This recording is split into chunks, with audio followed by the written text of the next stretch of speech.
meeting agenda? So moved. Second. Motion made and seconded. All in favor? Aye.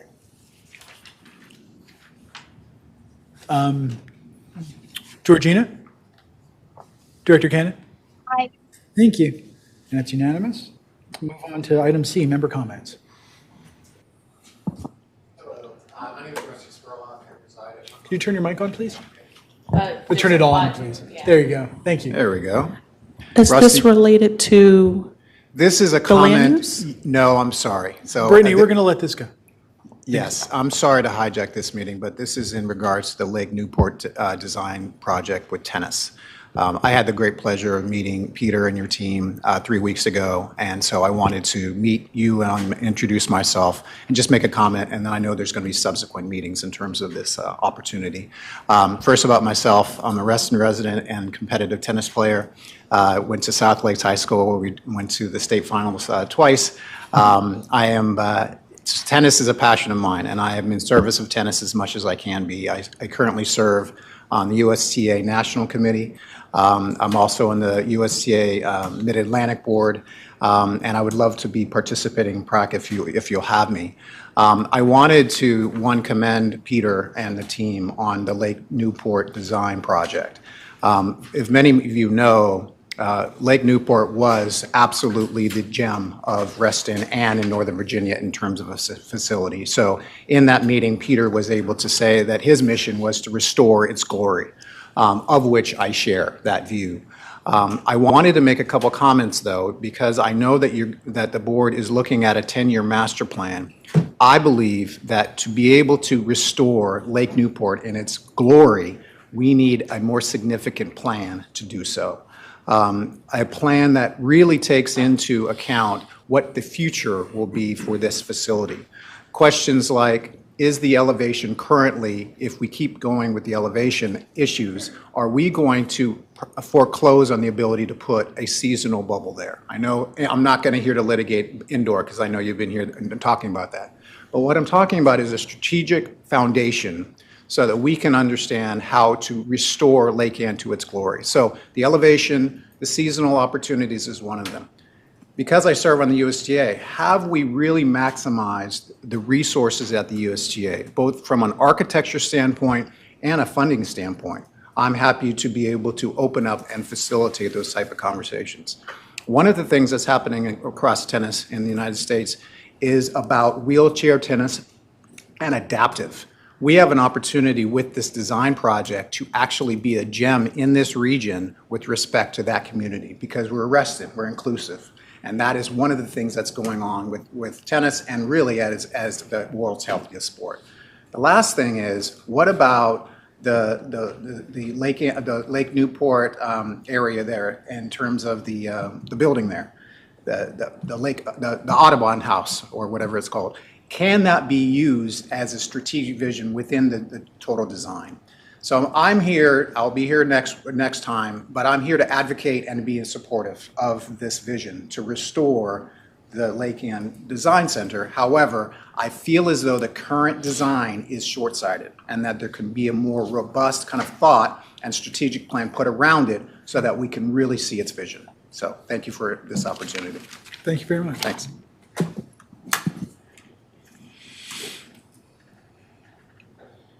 Brittany, do we have anyone else signed up for this meeting? No. Is anyone else here who'd like to speak for this this particular agenda, and specifically the land use? I would like to speak about tennis. No. This is okay. Relax. Ma'am, we did make one exception. However, this meeting is supposed to be dedicated to a particular land use issue. So if you could wait for our 6:30 meeting, we'd be happy to have you speak that. I'll keep that.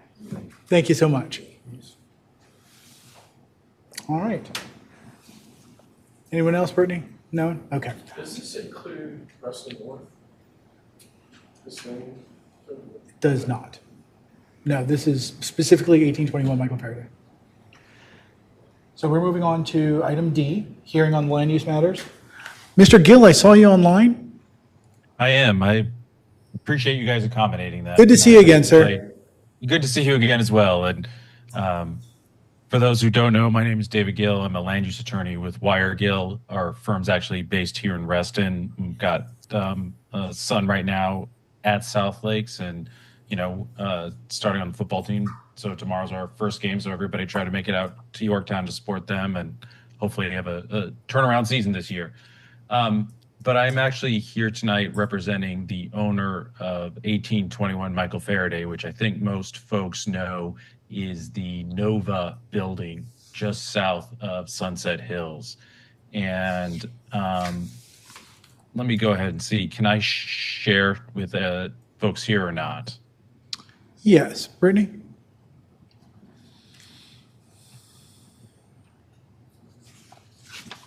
Thank you. And I will go ahead and pull that up right now. This is just a simple aerial of what we're talking about. I think everybody's, as part of RA is very familiar with that. And I'm actually, again, I also am a resident of Reston, coming to you from Hickory Cluster right now. And unfortunately, I have to leave directly after this meeting to another community meeting tonight. But appreciate you guys being willing to accommodate us. This is the Nova Community College building. And if folks have not heard, unfortunately, Nova has decided not to renew their lease.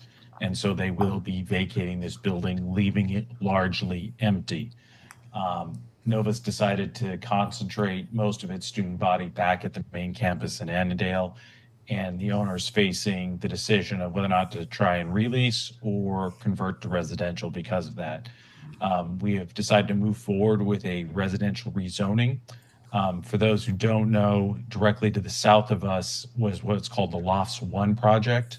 Our application is going to largely mirror that Lofts 1 project, and I'll go ahead and share that layout in a second. But just wanted to give you some larger context of what the property was we're talking about. It's really this 2.288 acres right here at the corner of Sunrise and Michael Faraday. For those who haven't been following, the two buildings to the east of us and the Society of Nuclear Medicine were recently rezoned for a similar concept to finish this side of the road as a similar development to what you see at that Lofts 1. So that one is called Lofts 2.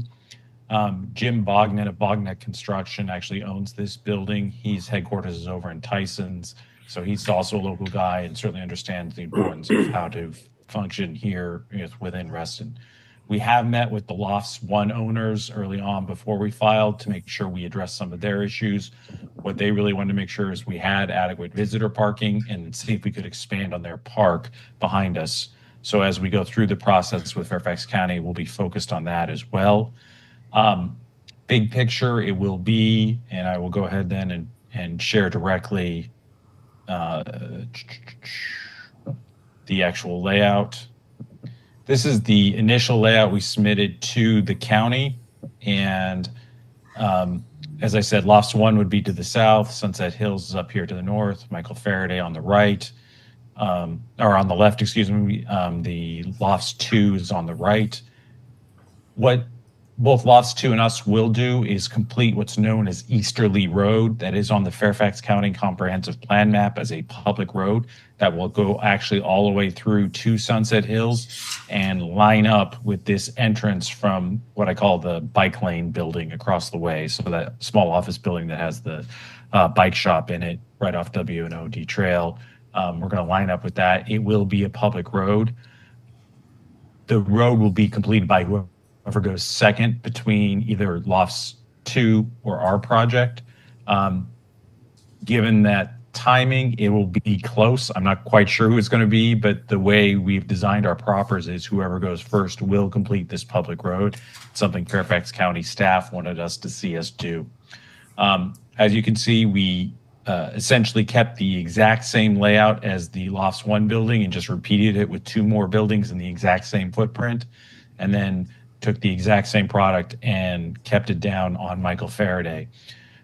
In meeting with the community to the south of us, Lofts 1, the things that I think you're going to see in our revisions is getting rid of this road that we're showing right now here that circulates, and instead make this an expansion of the park and then create more parking up here so that we have more visitor parking. those were the two things that community to the south of us really expressed was their desire to see that happen. These would be what are called condo flats. If you've been out to the Lofts 1, that existing building right across from the retail there. So what was the F45? I don't know if it got converted. And then the Lanterns restaurant that's there that is a pretty good restaurant if those folks haven't had a chance to go. But it would continue that down Michael Faraday. Michael Faraday would be expanded. We would finish off this missing piece of the sidewalk crosswalk that's there. We'd add full 8-foot trails. What the current plan staff has called for is actually adding a median along this portion of Sunset Hills. So our right-of-way dedication will be significantly more than what we're showing here. It probably is going to come in, right here, along here.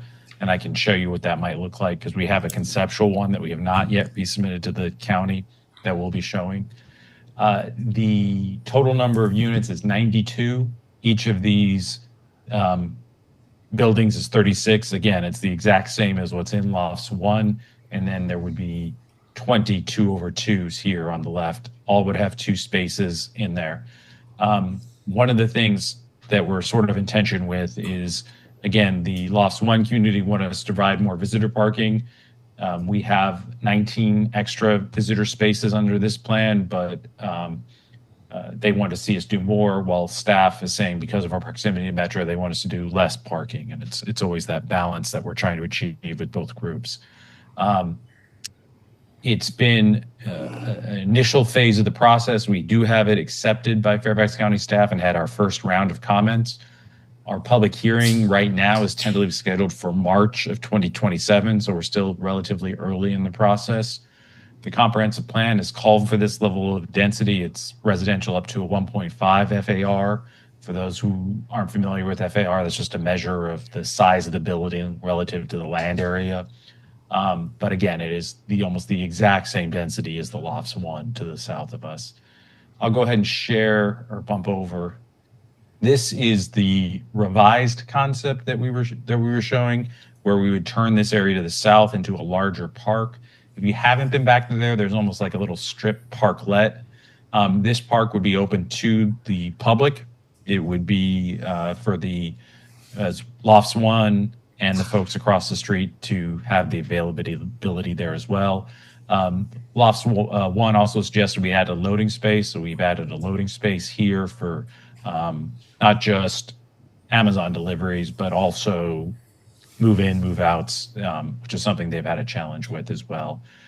This includes, this blue would be the dedication that actually occurs along Sunset Hills and eventually would be effectively a new layout. And what staff has suggested, and I'm not sure I have a good one here, I'll try to find it, which shows the exact ultimate layout for Sunset Hills that they're proposing, which would be, again, to add a full median, 2 lanes, bike lane, trail, and building or a landscape panel behind that trail. We're going to be having, I imagine, 2 more rounds of staff comments as we work through them. One thing, I'll just be really candid about this. Lofts 1, we're not part of Resident Association, as I think many of you know, between Sunrise and Sunset. That entire RCIG corridor was not originally subject to the RA covenants. When Silverline came, they finally passed the covenant to allow residential, and we've seen the amount of change that has brought over time. But Lofts 1 did join Reston Association. We are absolutely open to joining Reston Association as well. We think, obviously, these residents will be using the trails and hopefully being supporting the facilities too moving forward. I will say Lofts 1, just to be completely candid, said we shouldn't join RA. But I think for consistency purposes, that doesn't make a ton of sense. I think it makes a lot more sense for us to be part of RA and part of the amenities that provides. And so our intent is to proffer to require joining RA as part of this rezoning application. From a high level, I'm happy to talk about anything specific related to this application, but wanted to make sure that you guys were briefed.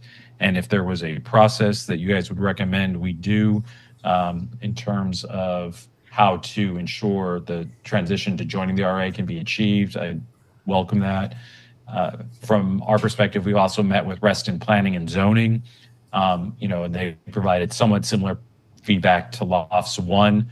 I think some of the things they wanted to see us try and do is, not uncommon, is try to build more park space in. And again, it's a challenge and a balance here for a metro-oriented site to balance, park space and larger park space when you're converting what has largely been a surface parked office building in a way that makes sense. But we are trying to do that. We have, public roads on 3 sides and then a park on our south side. And that's going to be our goal for this particular application.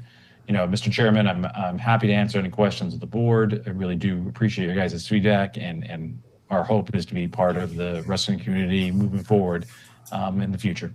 Thank you. Thank you, Mr. Gill, and in advance, welcome your residents to the Resident Association. We look forward to having them. As to the process, Mr. Lusk would be the person that you would speak to, and I'm sure you guys can align offline on that. Right. On that note, I'll open it up to the members of the board who have questions, and I think Director Perry does. Good evening. Thank you for joining us today. Couple of questions you may or may not have the answers to, and that's fine. Just be open regardless. Can you remind me, is there a stoplight at Michael Faraday Drive currently?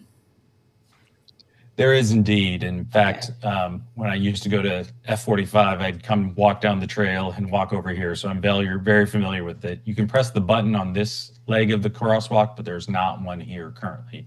And I think the Lofts 1 folks were really excited about us finally completing that one so you could walk straight across to the ice rink. Okay. And frankly, Lake Fairfax. I just want to make sure that when we're adding, especially an additional public road, that we're really, making sure that there's access, because that would be a very hard turn without some assistance. So the easterly road, which is going to be the Right. new one that the county's having us punch through, that will be right in, right out only. Right. Yeah. Okay. That's fine. You mentioned that the intention of the owners currently is to join RA, which we certainly appreciate. I can tell you that there are many benefits, and I'm sure our staff will also be happy to express the benefits of joining. I just want to be clear, though, because we have spoken with Lofts previously and gotten feedback from them, right or wrong. Are you looking for the entire project to join RA or just the 2/2s? Our thought would be the entire project. Perfect. That's what I love to hear. Yeah. I mean, I don't want to make it any more, I think it would make it more complicated because they're going to be subject to their own, for lack of a better term, cluster here. Sure. Anyways, park maintenance, trail maintenance, things like that. I think it would be confusing if there was a separate, why are they being charged the 900 a unit and not these ones for RA benefit? I completely agree. Plus the fact that I think your residents will find benefit, as it sounds like your family does. And then my second question, I believe I read that you guys are potentially removing trees and not putting trees in. Did I read that incorrectly? I think so. There is no way to preserve any of the existing trees on site in a way that would survive. The ones up along Sunset Hills are within the future right-of-way that the county wants to see happen. Mm-hmm. And then the rest of them are literally, and I can switch over to show the aerial for the type of trees we're talking about here. Let me zoom in. Now, this is fall, of course, so you can't quite see them, but there are 2 are directly where the new buildings would be here and here. This is an easterly road along the east side that the county wants to see us put all the way through. I think you're looking at a screen that we don't have access to potentially. All right, well then let me shift back. Just the aerial. Okay. Nothing too exciting, but I was getting all excited talking about which trees are staying and going. Here we go. So unfortunately, a lot of this is taken in fall, but the trees that are fully grown along here all will be removed either by our project or the next door project in order to accommodate staff's desire to have Easterly Road put in along this side of the block. You can see it's in place right here along this edge of lofts 1, and then it goes through and it gets these ones. And then unfortunately, these trees here are within the right of way of what will be dedicated. Eventually, the actual right of way line probably mirrors this curb line pretty closely that you see in. So all our plantings would be in from that. And then where these trees are would likely be where the trail would go, and then a bike lane, and then the 2 lanes here. Okay. So I would just encourage you all, right, to recognize that nature is important, not only in Reston, but everywhere. It is good emotionally, it's good physically, it's good mentally. And there are options to encourage some version of nature that isn't necessarily just trees, right? We have all sorts of wonderful landscaping options. So should trees not be an option due to footprint, I would at a minimum recommend, let's see what else we can put in that incorporates that bit of nature into your process here. And I apologize. We will absolutely have trees. They just won't be the existing trees. So Okay. we're not able to preserve the existing trees. We are replanting as part of the streetscape. So the same streetscape you see along Michael Faraday along the frontage of here, we're bringing all the way down. So the trees that have been planted along here, we're bringing along as well. Similarly, we're taking a similar row of trees along Sunset Hills as well. And Not Leland cypresses, correct?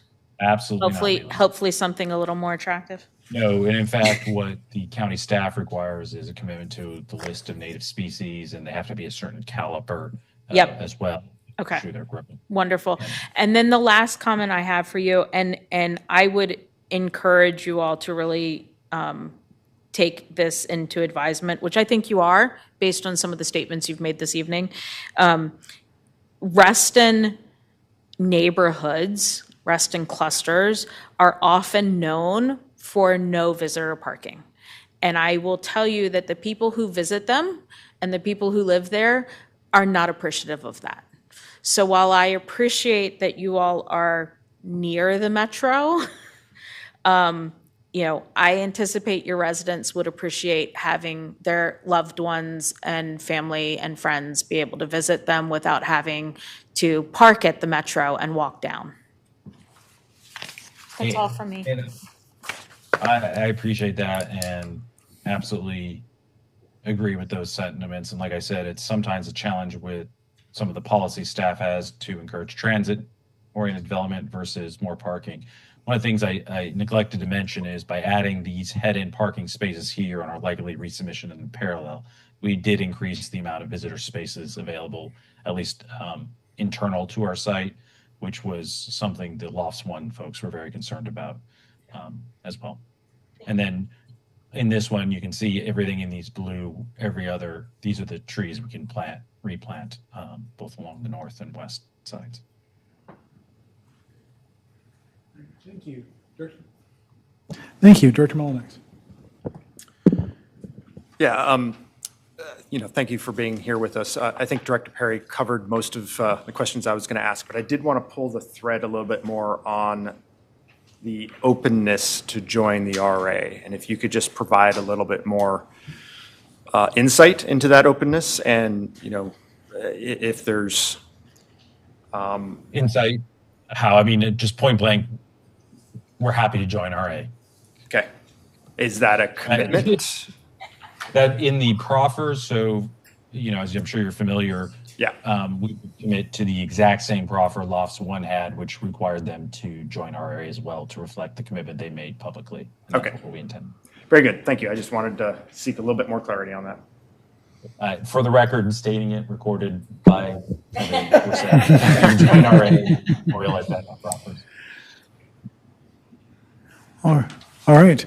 I see no further questions from the board. So, Mr. Gill, we appreciate your time, and we'll give you the rest of your evening back. I really appreciate that. Like I said, we're going to be hopefully having a final staff report here in probably January, February of this year, which will have the final conditions. Still working with REST and P&Z as well to make sure their concerns are addressed. And I'd like to probably come back to you one more time before our public hearings, so you can see what the final layout, architecture, things like that will be. But the commitment will be to make it look, frankly, just like Lost One at the end of the day. Do you have a public meeting planned or scheduled for that? Right now, it is tentatively scheduled for March 14th, but staff still has not finalized that with me. Okay, thank you. All right, so as I said, you get the rest of your evening back, and I'll appreciate it. I'll take it. as does the rest of the room, because... Can I ask back one question? Please. The letter that was included in our packet, is that an anticipation of things we might wish to present on the RA's behalf? The letter that was presented was assuming there may be a planning commission date in the near future. My recommendation would be that we sit on that until the March date that Mr. Gill just mentioned. Okay. So I think we can probably pass on the letter for right now. Okay. My only concern was there were some things in here that I think we could address Yeah, differently. and there'll be more information available down the road too, so I think we're just a little bit too early for letter writing time for us. Okay, so then I would encourage staff to sit on this for a little bit. Yep, that's right. Cool. And with that, we adjourn this meeting. Thank you very much. Thank you, guys.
All right.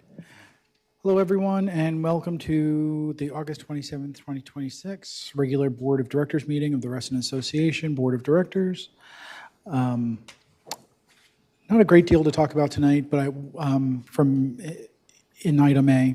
But one thing I would like to say is congratulations to Pete. Now that school season is coming up, the association is kind of wrapping up all of its summer activities, and I know that's you guys' annual Super Bowl. And just from everything I saw, it looked like this year went fantastic. So congratulations and thank you to you and the staff. All right, moving on to item B, approval of the agenda.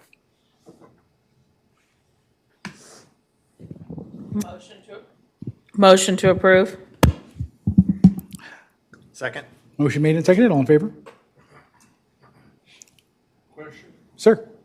don't we need to add the, Yes. Governance Committee appeal to the agenda? Yeah.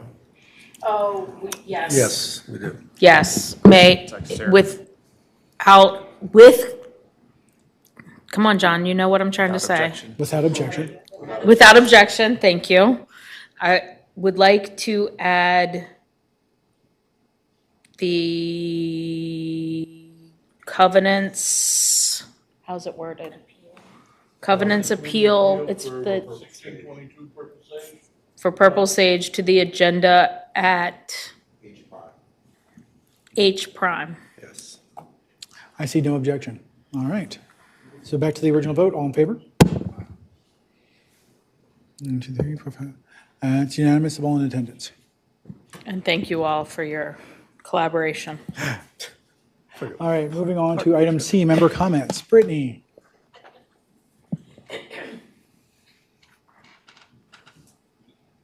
Who do we have tonight? We have Kelly Westenhoff, Kelly, I and see she's that you- online. And I'm going to ask her to unmute. Okay, great. Good evening, Kelly. Thanks for being here. Sure.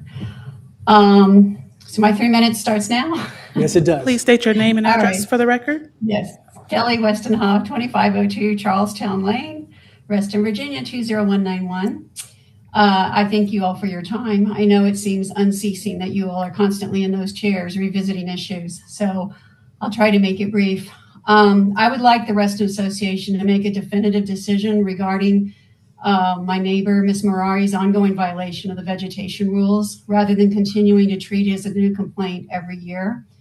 For the past 5 years, RA has treated each growing season as a separate violation.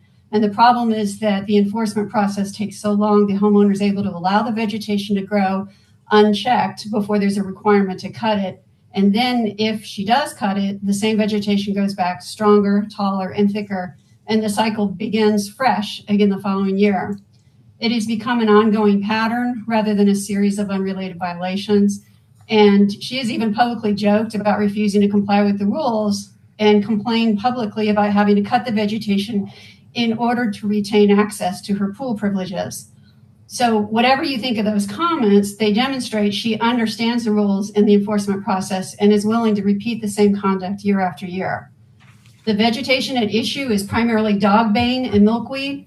I recognize that these are valuable plants for pollinators and wildlife, and they're great for helping save the planet. And I actually agree with the underlying premise that native plants can be better for our environment. And I believe Reston Association should continue moving towards standards that encourage appropriate native landscaping. But there's an important distinction between changing the association standards and simply ignoring the standards that currently exist. Uncontrolled 6 or 7 foot vegetation in the front yard of a small residential cul-de-sac is not the way to change our community standards. If we want different rules, we should change the rules through the appropriate process and then apply those rules consistently to everyone. So I'm asking RA tonight to stop treating this as an annual cycle of complaints and determine whether there's a way under Virginia law and your governing documents to resolve the underlying continuing violation once and for all. I'm asking you to have your council determine what authority you have to obtain a lasting resolution and then implement it.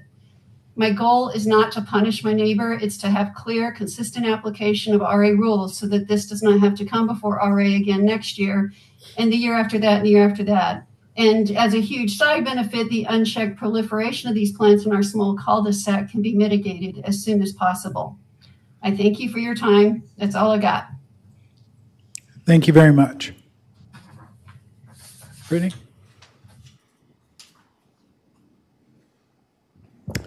Next, we have Maureen Dowling. Please state your name and address for the record. If you could just hit the button on the mic. Right there. There you go. I'm really short.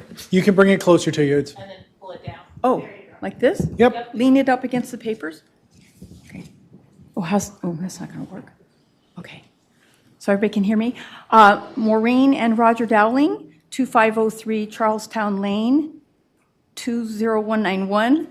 We're new to this state, so, and we are an adjacent property. Our covenants provide consistent property values as well as security, knowing our neighborhood upholds the same goals. But we now find ourselves in a situation that has been forced upon us, that none of us voted for or agreed to with no consideration for the potential health and safety risks. So I have contacted experts, and I know the copies have been shared with all of you. So I first had a master gardener from Fairfax County confirm the plants in the pictures are dogbane. She did not see any milkweed. I think milkweed was originally planted years ago, but the dogbane is pretty much taken over from what we can see. Then the master gardener from Fairfax County recommended the master gardener extension in North Carolina, whose information included that this plant has high, and they had it in red letters, high severity poison characteristics. All plant parts are considered highly toxic to humans and animals, believed to be poisonous to dogs and not recommended for garden use due to its aggressive behavior. The Fairfax County and USDA had this information. It poses severe safety hazards to dogs, cats, and other animals. All parts of the plant, fresh or dried, contain cardiac glycosides that can cause cardiac arrest if ingested, which is why there's a warning about not having young children unattended and pets. You know, sometimes pets can kind of chew on something. Breaking the stem releases a sap that causes skin irritation and rashes upon contact. It is now spread into our property, and before I knew what it was, I pulled up 2 of them, and I could have had a burning rash on my hand. Fortunately, it didn't break, but they're very thin stems. Its roots can reach depths of 6 to 14 feet and spread radially 10 to 20 feet. Pulling the plant out only triggers the roots to grow new shoots. Tillage breaks the plant, with each piece able to generate a new colony, and herbicides that kill the deep roots are seen as the best solution. I also checked with Penn State Agricultural Communications, and they said each plant develops, and this is why there's to me a clock on this, each plant develops 20 elongated seed pods. They look like black string beans. And then each pod contains 200 seeds covered with soft hairs. When they break open, the hairs catch the breezes in order to disperse throughout our area. And we're a small neighborhood that we're close to each other. Chemical control is best with glyphosate, and this herbicide has been in the news. It's manufactured by Roundup, and the International Agency for Research on Cancer categorizes it as a probable carcinogen for humans. And then I emailed with a lady at the Natural Heritage Invasive Species. She's a specialist there. And she said that dogbane could improve the green space because we have the Japanese stilt grass taking over. She said that's the way to use that plant. But she noted in both emails, be careful and cautious with dogbane growing in yards where pets and children could be left unattended. And because of the aggressive root spread, and now it's in our yard, the next neighbor down has 2 young grandsons. And that just scares me. I think the youngest is 2 or 3. So we request the negligent property owner be brought under the same covenants using the same legal remedies that would be applied to the rest of us. There's no favoritism. It's just equal across the board. Thank you. Thank you very much. Next, we have Bob Sledges and Jim Moran. And if you would mind, state your names and addresses for the Jim Moran, record. come up here. 1622 Purple Sage Drive. Bob Sledges, same address? I'll go first. 3 minutes. Quick. Don't talk about it because I don't think there was I didn't hear a buzzer yet. RA is being bamboozled by our Purple Sage Custer law firm. Our management company is at Sequoia, and a prior and current board. And they're using RA to do their dirty work, unbeknownst to you all. And this case, this situation never should have happened, but it started with a neighbor. We don't know the name of that neighbor yet. He or she went to a Purple Sage Custer board member who was the vice president, just turned to be the president. That is Gavin. He fires off the complaint to RA that we have garbage and debris and in our parking space, which is far from the truth. What we had there, we were redoing. We can't grow grass because the dogs, neighbors use they use the front lawns through the neighborhood as a dog park, and dogs urinate, then the next one comes behind that dog and urinates on that dog's urine, and before you know it, your grass is brown, weeds grow. So what I would warn you about is Purple Sage and the management company. We've got several incidents. Jen from Sequoia has tried to mess with you all, and fortunately you told her where to go. But this is another case of them trying to mess with people, and it doesn't do anything for our neighborhood. It doesn't do anything for us as neighbors. It just causes a division, and people won't do anything to get involved. If I may, Jim? So this is about the appeal for the complaint, and to clear up some confusion, which I hope, an email that I sent you all with an attached document. It's not appealing the covenant committee's dismissal. The appeal is it's a violation that really should not have been considered by covenants in the first place, because it doesn't fit the definition of refuse and debris as in RA's resolution. Yeah. In other words, what we had there, we had $150 worth of beautiful topsoil we ordered, and it was put in our extra parking space temporarily while we could redo our entire lawn. So the bottom line is there's stress associated with receiving a complaint from RA from covenants. We've lived in Reston for almost 40 years now. 40 years. And care a lot about Reston and care a lot about our neighborhood. Granted, I feel silly now because I understand that the violation wasn't really a violation now because it's an alleged violation, so it's gone off the records. But the fact is, I want to do a shout out to Richard Chenovic in the covenants, who did an outstanding job.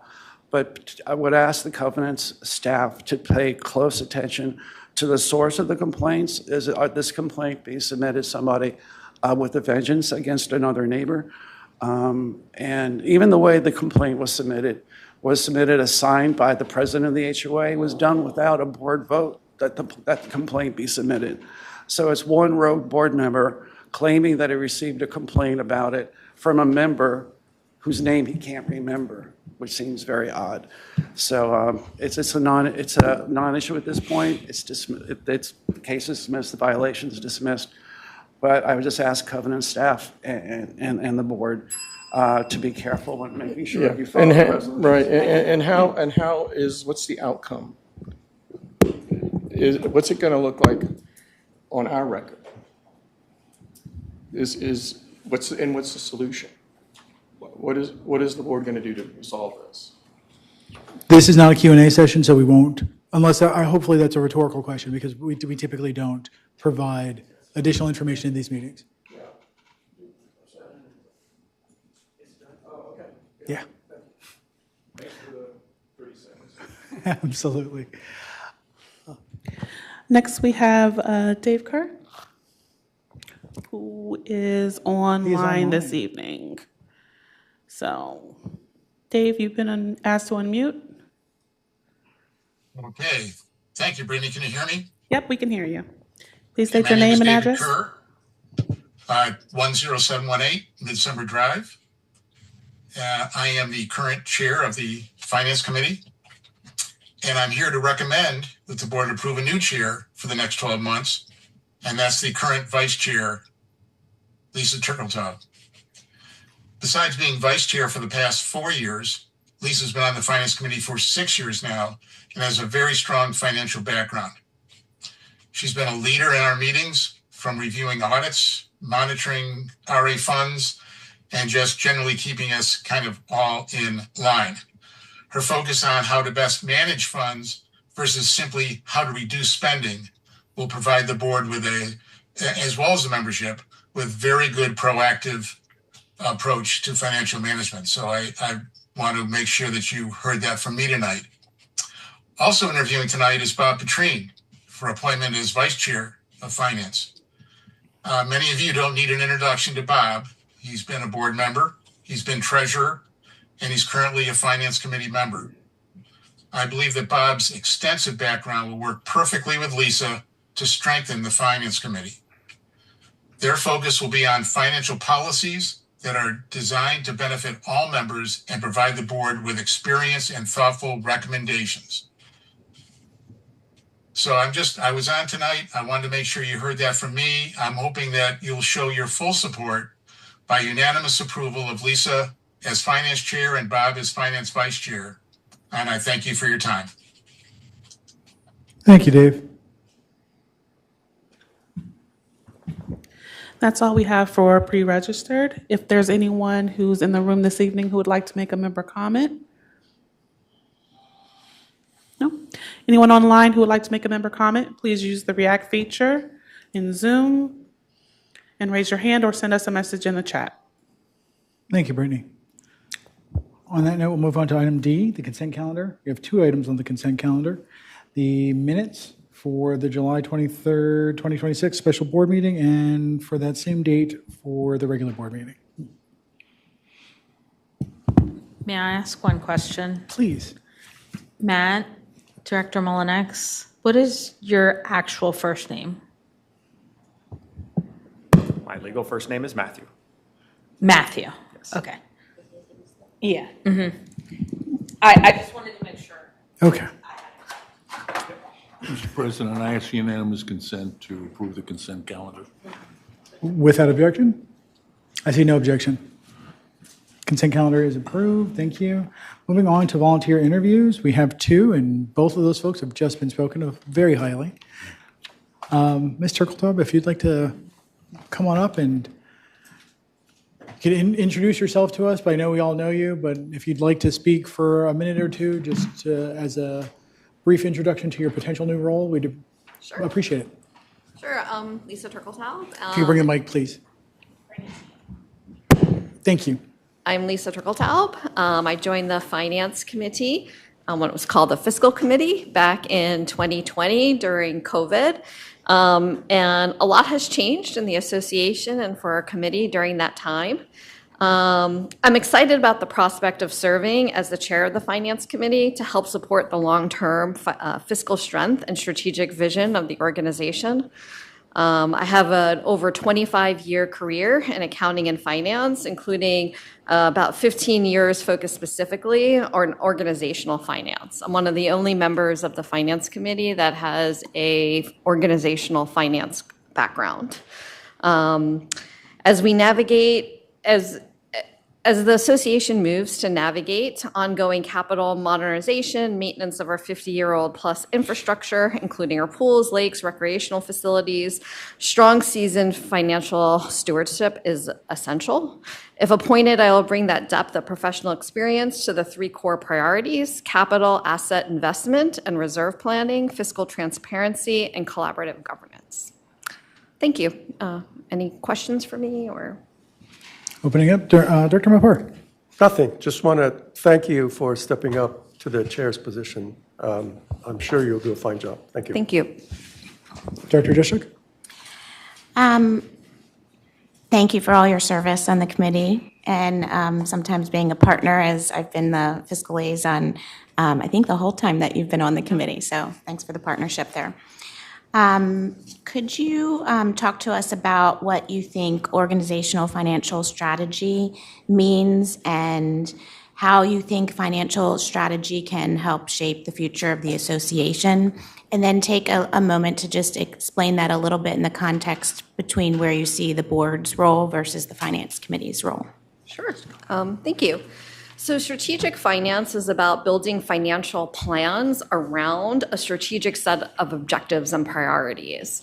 Over the last 6 years, we've had some evolution towards that, but we haven't really quite reached it yet, with a lot of prioritization about fiscal goals happening at 11 p.m. in November at a meeting. And so I really would like to get the organization to focus on that earlier on in the fiscal planning cycle. Finances is about building plans to support where you want to go.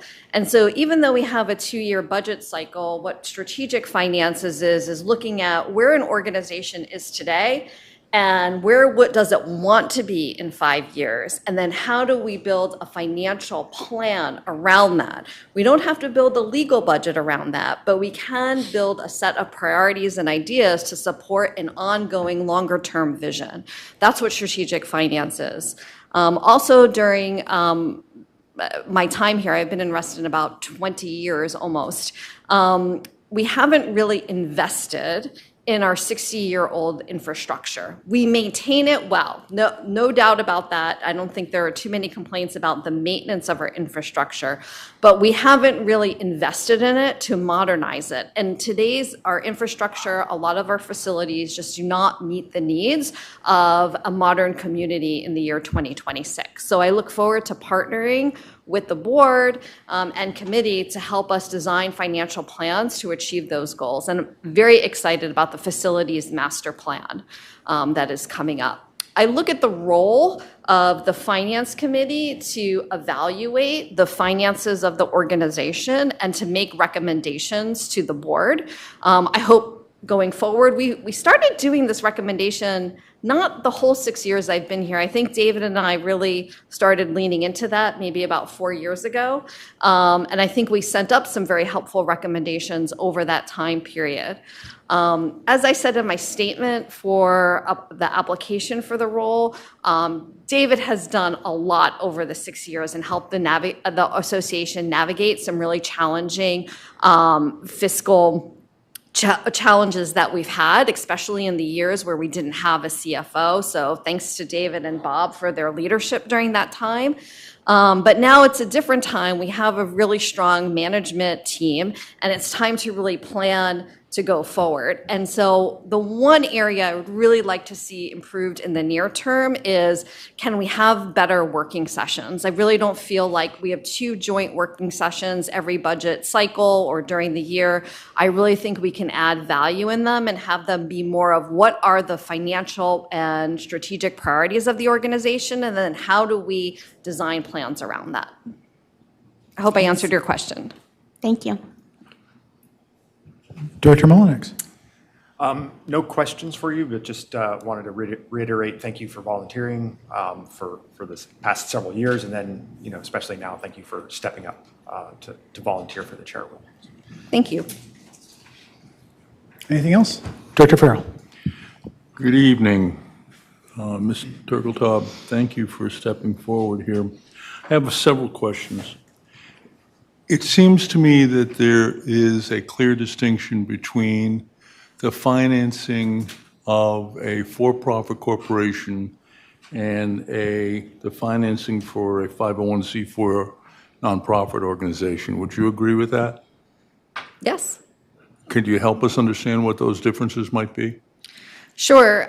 In a corporate organization, you're really trying to maximize the value to your customers and your shareholders. That's in a for-profit environment. In a 501c4 organization, or what the association is, we're really looking to maximize the value to our members. The association exists to serve and protect the members and their property. I was concerned about the conversation, the suggestion that there hasn't been investment in existing facilities. I don't understand. We've rebuilt several pools, we've rebuilt several facilities. and yet it's described as not having invested in existing facilities? I'm confused by that. Sure. I do not believe we have a comprehensive plan forward. A lot of our facilities, while we have spent money on them, we haven't really brought it to the next level and modernized them. We're really not meeting the needs, I think, 100% as a member and as a modern society. I've had the experience of attending a significant number of Finance Committee meetings. I think you know, you were there when I was there. And my observation is that on many of the night, those conversations strayed into areas that were outside the ambit of the Finance Committee. Conversations about land use questions, conversations about which capital projects should be authorized by the board, which is clearly outside the portfolio of the Finance Committee.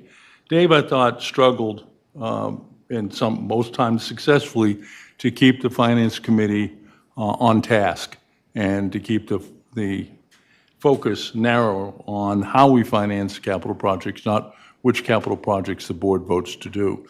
How do you see being able to maintain that kind of focus on the committee going forward? That's an interesting question. So one, we are members first.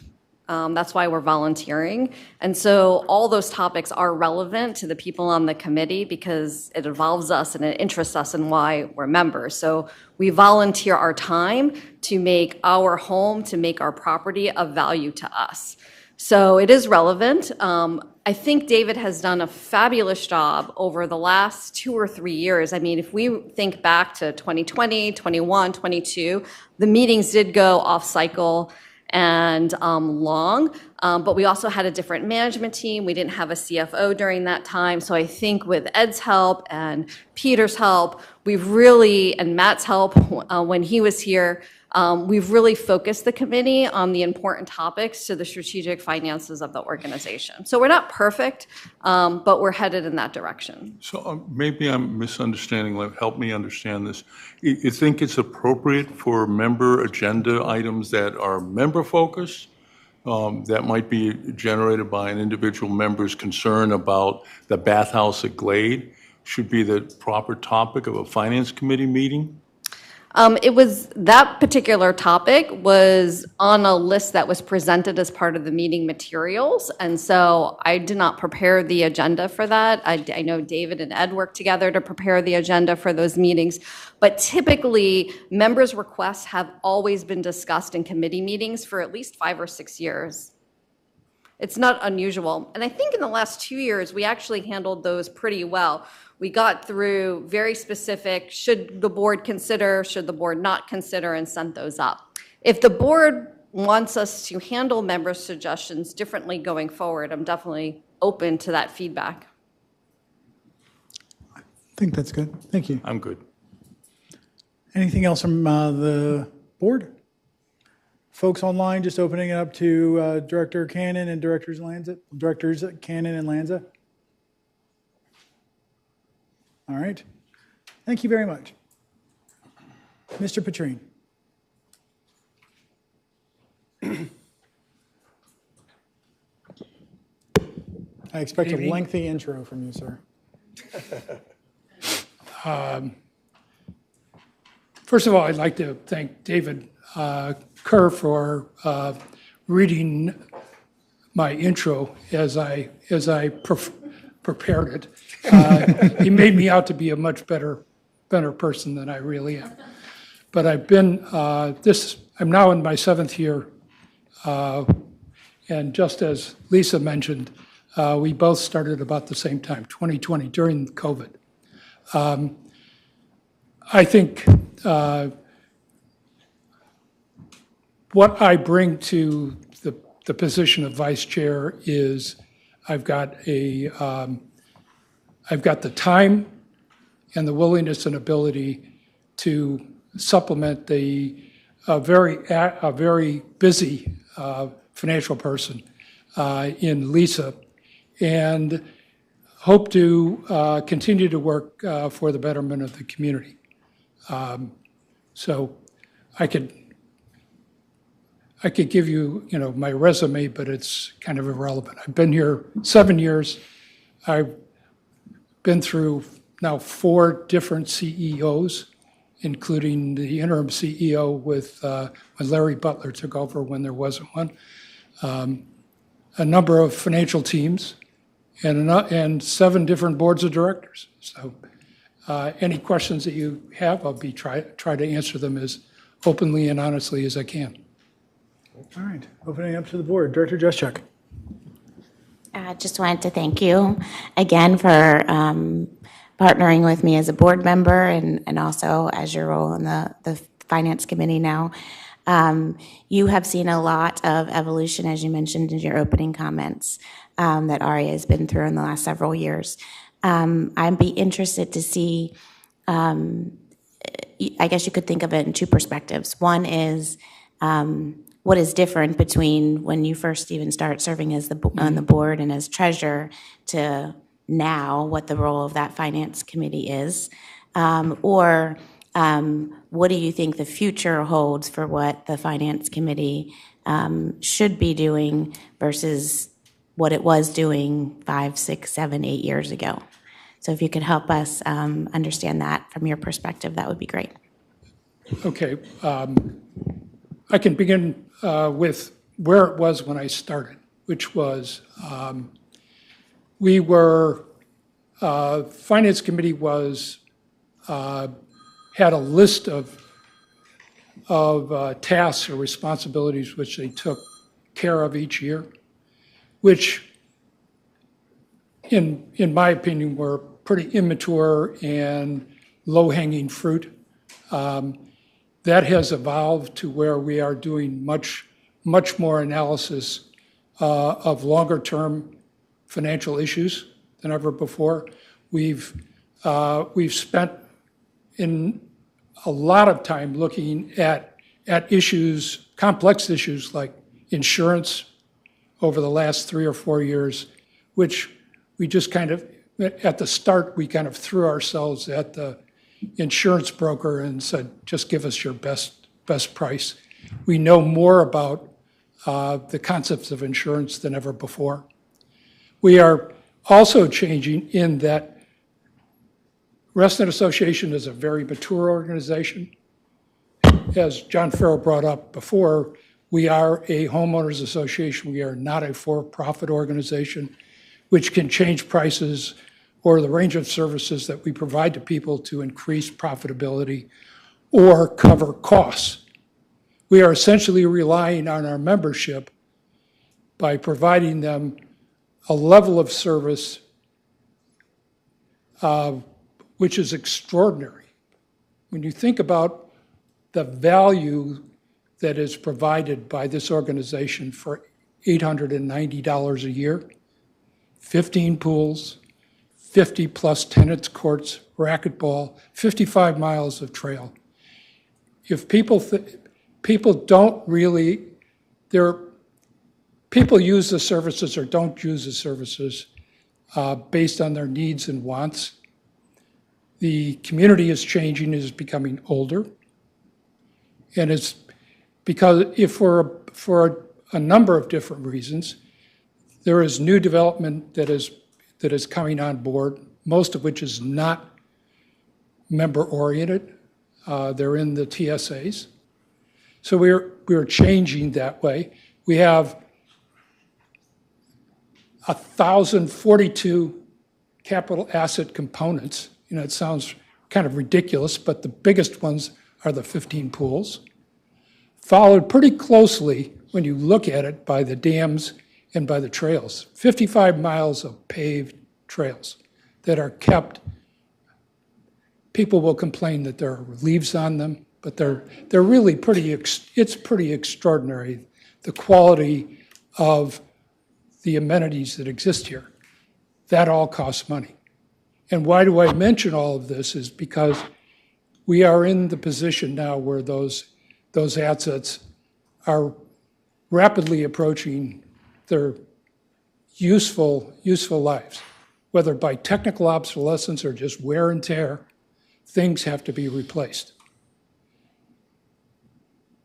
I think one of the real challenges for the Finance Committee is to make sure that the members and the Board of Directors understand what those potential costs will be long-term. And although we've had great discussions about how much should be in reserves, it's not enough. It's not enough. And when you start out with a decent set of reserves, you're not going to be faced at some point in the future with an extraordinary assessment, a member assessment, which would be really bad planning on our part. And I think that's one of the primary goals of the Finance Committee in the next 5 or so years. Sorry to be so long-winded. No, thank you. All right, anyone else? Director Mullinex. Hey, Bob. Matt. Again, thank you for stepping up and continuing your service. You mentioned insurance, and I just wanted to pull that thread a little bit. The Finance Committee has gained institutional knowledge. Certainly, I think the evolution with our new insurance broker has been a positive one for the association. But conversation that Director Juszczyk and I and the Finance Committee have had a couple of times is, should the board be selective in the next volunteer position to seek out somebody with an insurance background to be part of the Finance Committee? We've gone through that exercise over a course of a number of years to try to find somebody, not an insurance person, but a commercial insurance person. It is really difficult to find that expertise that lives here in Reston. And if they do live here in Reston, do they have the time, or would it be a potential conflict of interest if we did not choose them to represent us as a broker? We are at a crossroads now, particularly in the insurance industry because of climate change, that the insurance industry is in disarray. We've talked about raising deductibles, doing self-insurance, going to captive insurance companies, and honestly, without having the day-to-day expertise to look at those very carefully, we have engaged a new broker this year, Gallagher, who, at least in my opinion, is an excellent source of information with which we, the organization, can plan more consistently over the long term. And even if we don't lower our insurance costs, we at least can keep them at a reasonable increase, or maybe even a slight decrease over time. Thank you. Looking around, it looks like there's no one else. Okay. Thank you very much, sir. Appreciate it. We also appreciate you coming back out to volunteer. Okay. Item F, public comment and revisions and additions to the design guidelines. Cam, I'm calling you down.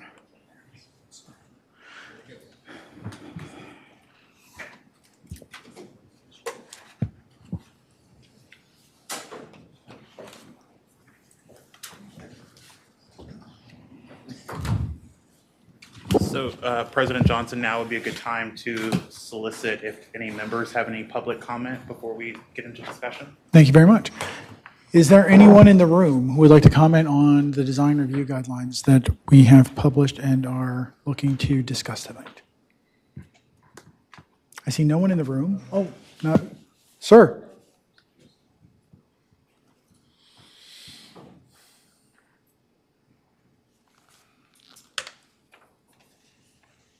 Thank you for being here. If you could give your name and your address, please.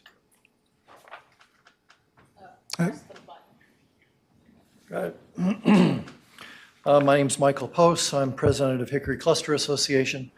And although the board did not get this material in time to discuss it as a whole, I'm here to discuss some issues that have been discussed within the board related to these guidelines.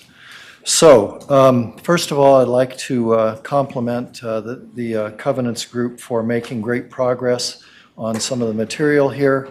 I know we've been discussing these things continuously for the last couple of years, in particular for their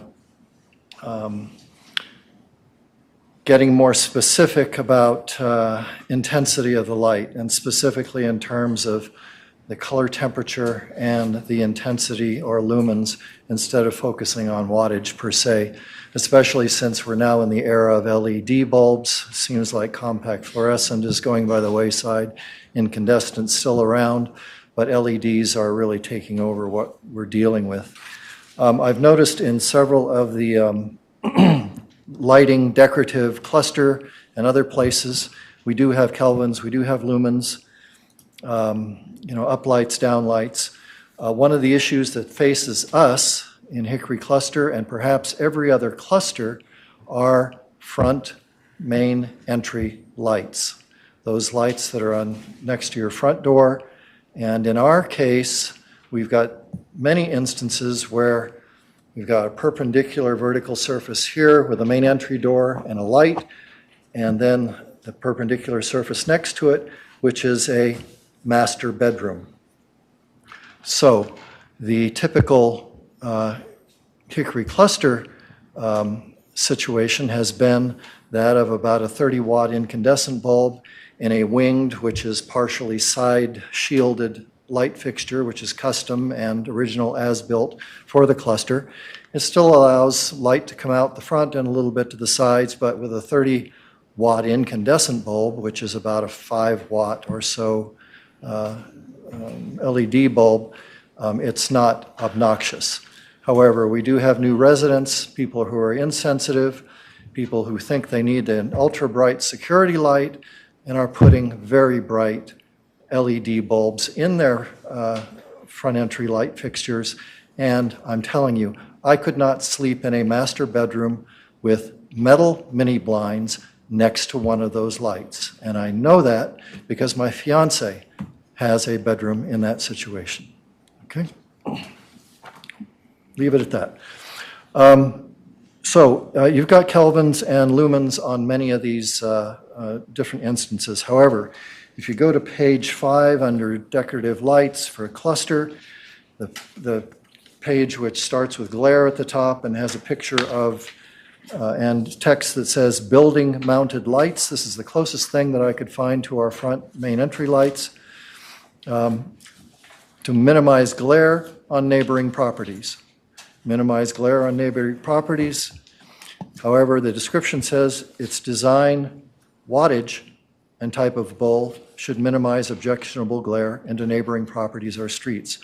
I'd like to strongly recommend that wattage be replaced with not only color temperature, but intensity in terms of lumens, and specifically that would be less than 3000 Kelvin, and less than 300 lumens to bring this in line with other specifications within the design guidelines.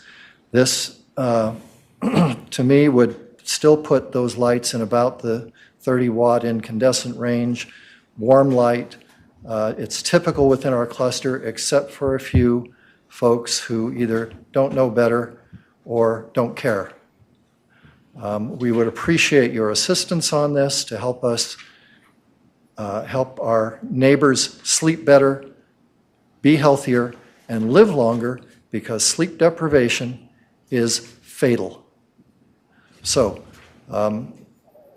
whatever you can do to update that particular issue would be appreciated, not only in Hickory Cluster, but I believe in every other cluster with similar situations with front entry lights. Thank you. Thank you, sir. Is there anyone else in the room who'd like to speak to the topic? All right, I see none. Just going to look online real fast. Is there anyone online who is not a member of the board who would like to speak to the topic? All right, I don't see anyone. I'm going to go to the room and Director Dushek.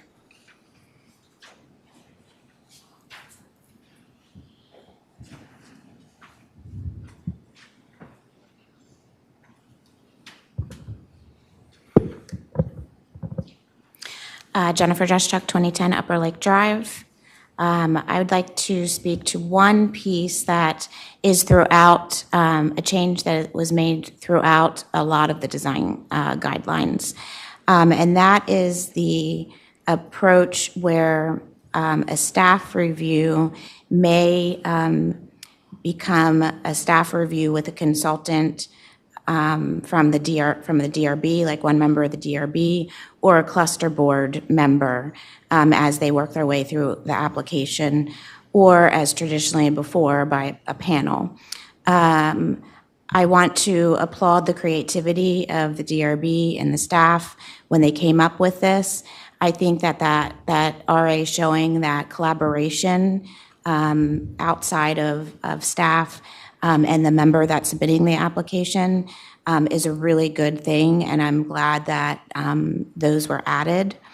The one area that I have a little concern on, and when I look at design guideline reviews or even Fairfax County land use policy, I always think as a homeowner, what is the participation role that I might play in helping to speak to the application or influence the way that the community ends up.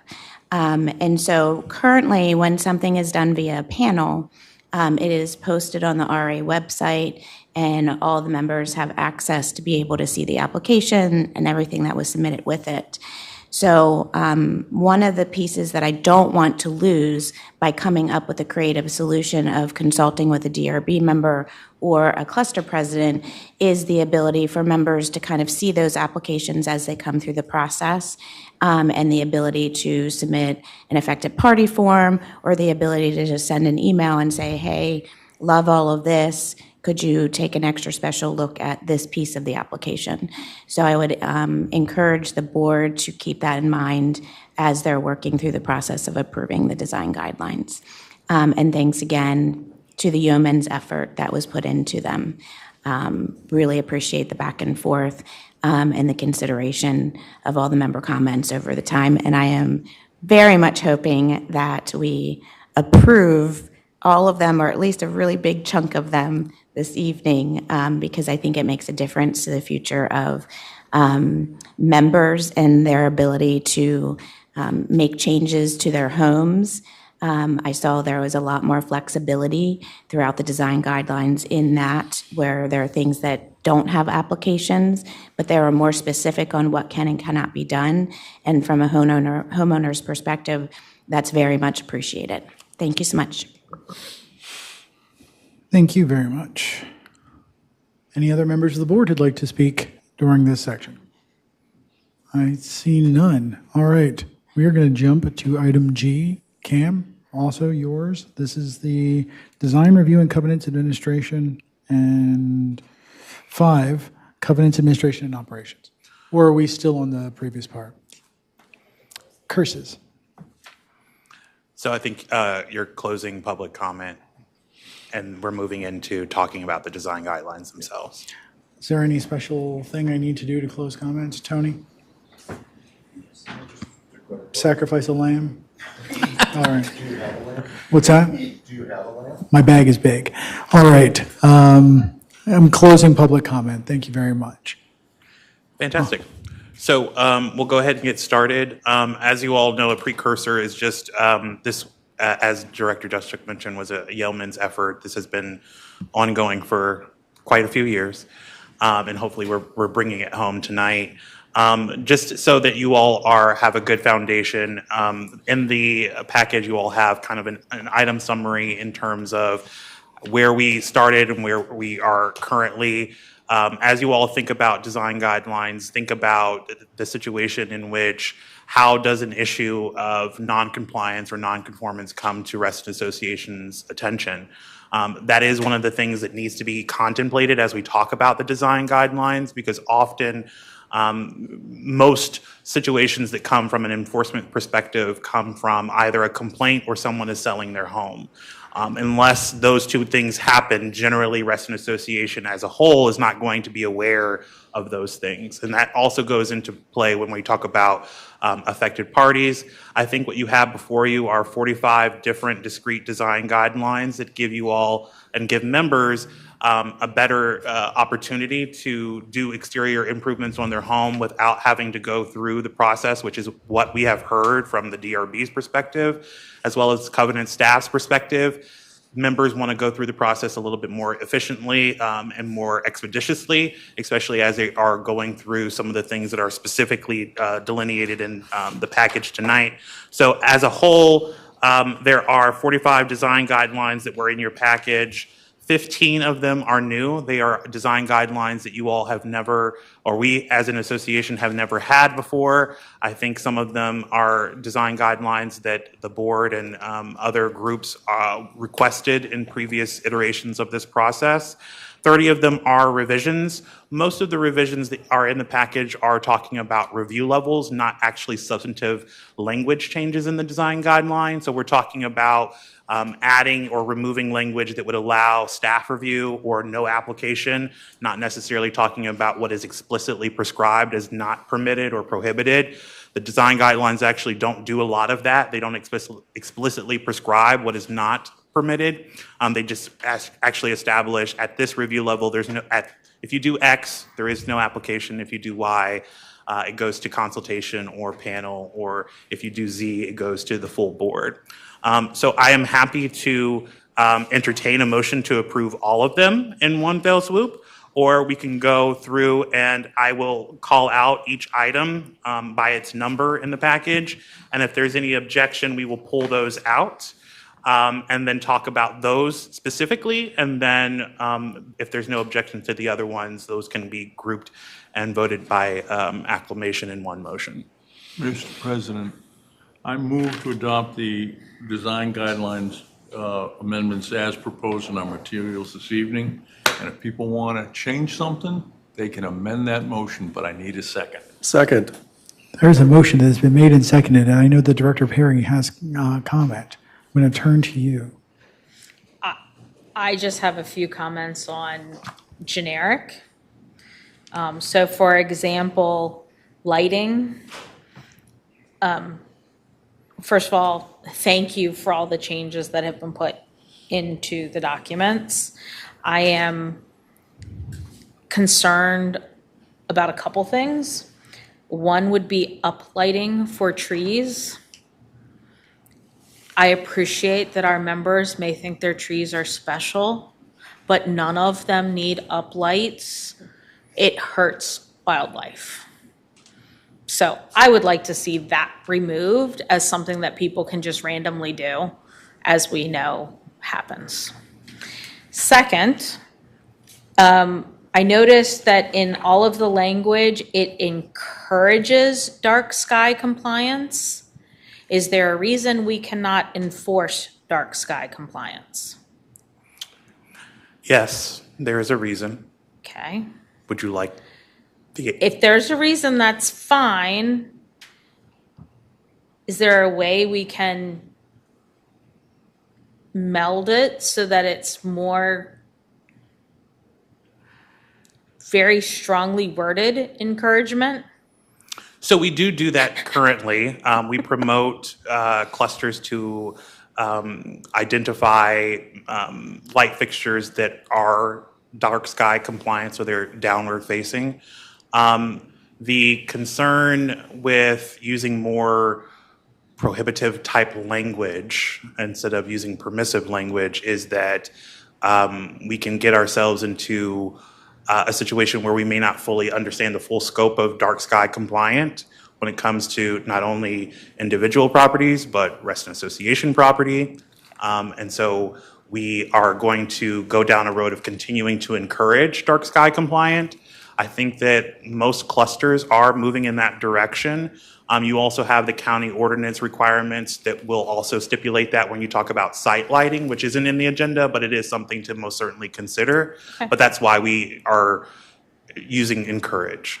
Can we change it to highly encourage? I would really like it to be highly encouraged. Huffing's not necessary. Cam can tell me to stuff it. Second, third, I think Pete would have an objection to that.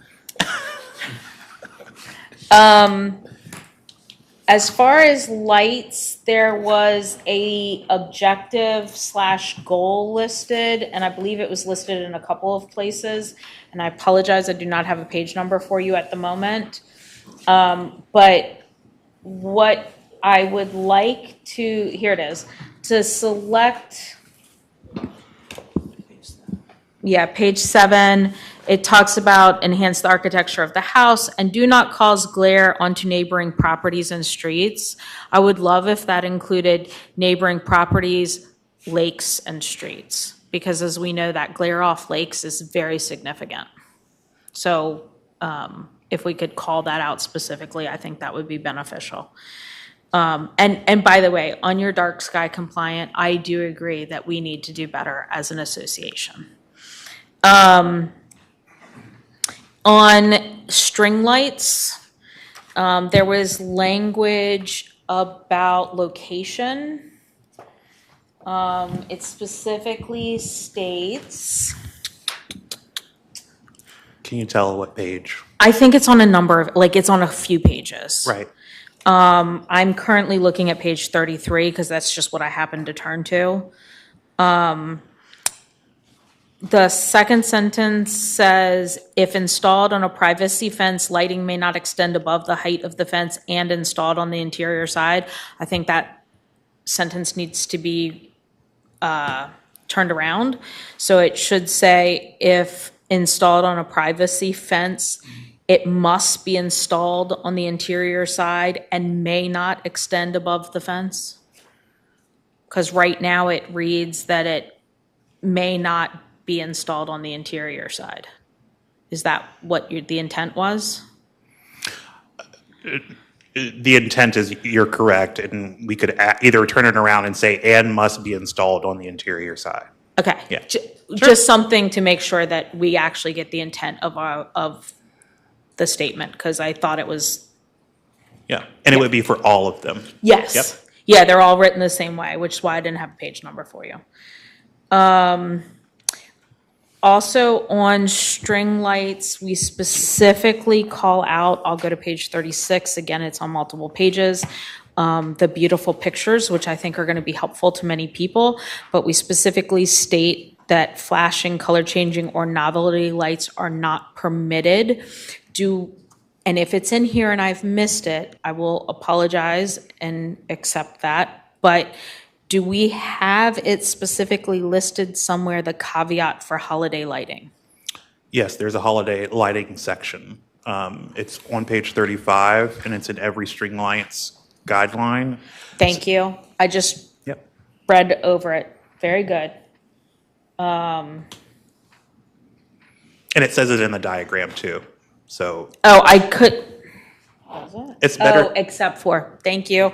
Sorry, again, I accept that I need glasses.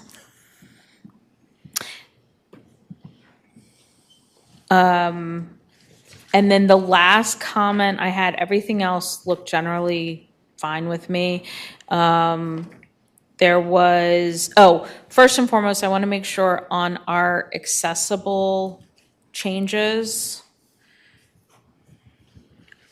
I want to make sure, and I didn't see it, so I think it's okay, but that does not have to be removed before sale. Would that be accurate? It should not be a part of a DRB decision unless the homeowner has requested that to be a part of the request. Well, meaning if someone goes to sell and they have put in accessibility, for example, my street, the house at the end of the cul-de-sac has a ramp.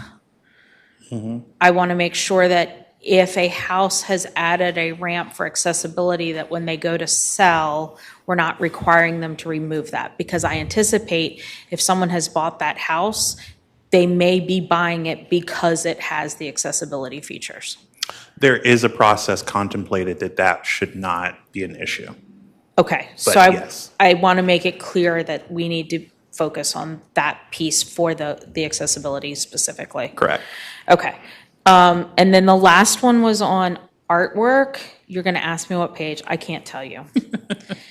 There was a specifically discussion about that artwork should generally be put in backyards or shielded. And 64. Thank you. Ish, that's on cluster. Oh, I've gone too far. That's why I can't find it. Yeah. So it says the DRB generally prefers sculptures be located in a screened area or in the rear yard.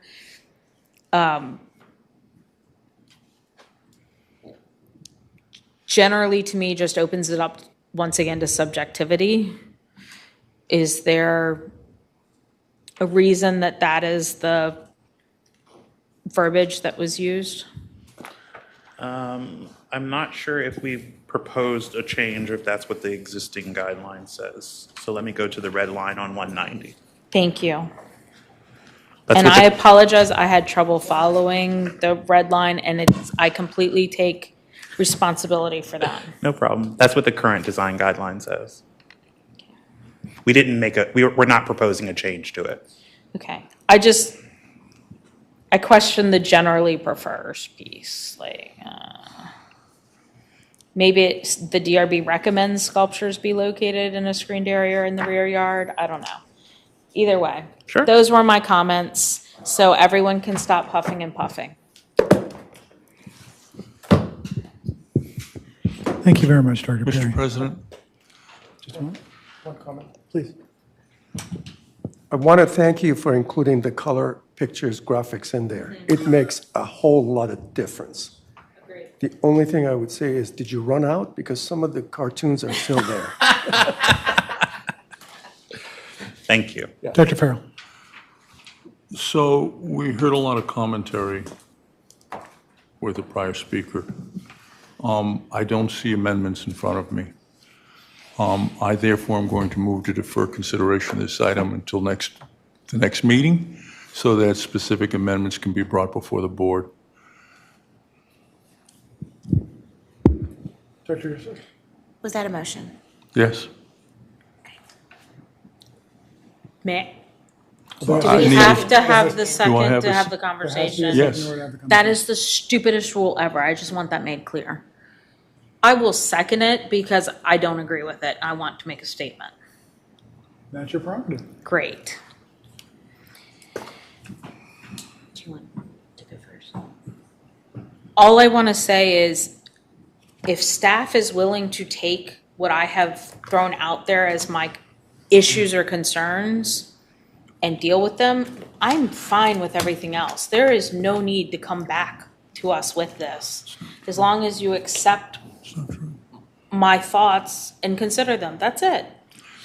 Mr. President, speaking to the motion.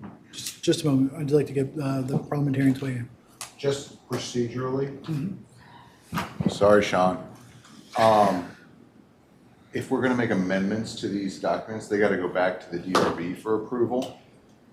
So the ones that have been called out simply cannot be passed on with, even if Cam wants to make the changes, they got to get blessed by the DRB and then come back to the board for approval. Thank you. Director Farrell. So that's my point. Comments are perfectly within the prerogative of any member of the board. And I apologize if my exasperation with how do we deal with this procedurally got the better of me, but that's, as counsel pointed out, that's the nature of where we are. This is fundamentally either we vote it up, we vote it down. And the comments that we have could go back to DRB for further amendments at a later date. I guess we could do some amendments here, but not if they go too far down the road with regard to changing substance. And if we want to change substance, and what commentary that I heard went to changing substance, then those proposed changes need to go back to DRB. So This is the third time, help me, third time these have been before us? It's been more than that. Okay, so there's been ample opportunity for those concerns to be raised and addressed both at this table and at DRB. And I don't want to stop this process because we have even more work to do on the rest of the DRB guidelines. So I would encourage, I don't want to defer this, but we're kind of stuck in the middle. Either we approve these tonight and ask Covenant staff to go back to DRB on, with the suggestions for further amendments. And if that motion was made, I'd second it, just to move us along. But we've got comments without language change, and if we want to make language change, it has to go back to DRB. That's the source of frustration with what do we do now? And that's why I made a motion to defer, to be able to figure out what do we do now. I'm happy to, with the consent of the board, withdraw that motion, but it's like I'm between sixes and sevens here. Director Dushek.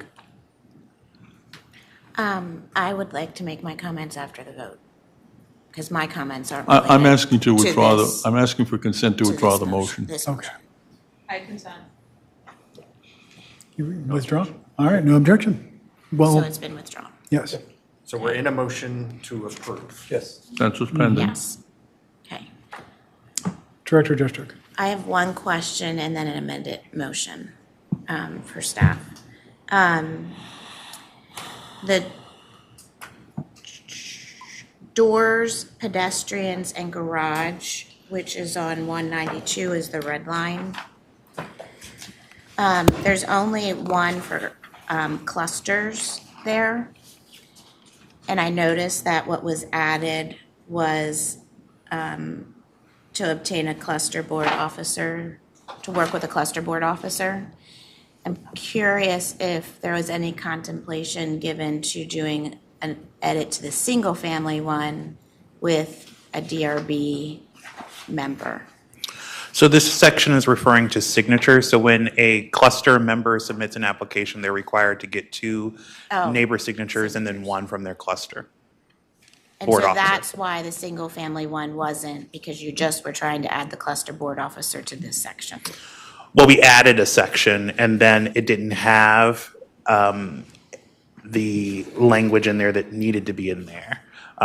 So what we found with this change is that it used to say and obtain neighbors' signatures, that's it. But the requirement in the deed actually requires 3 signatures. And so to make it more simplistic and easier for members to know, instead of just getting any neighbor, we wanted to make sure that they understood what the requirement was. So that's why we added that into each section. Okay, so for the single family, then it would say, it says 3. Correct. And we don't care what 3 it is. I mean, there are some, Well, yeah, yes. some caveats, but general, that's why that one didn't change and only the cluster Correct. version of it changed. Okay. So then my amended motion is to not approve. I want to make a list of ones to not approve and send back to DRB. So what language should I use for that? Move to amend and remove. Does that work? The string lights. Can you identify the number? String page, lights please. is 5, 6, and 7. great. Lighting decorative. 1, 2, and 3. Signs 9 and 10. and shed/storage boxes. That's number 8.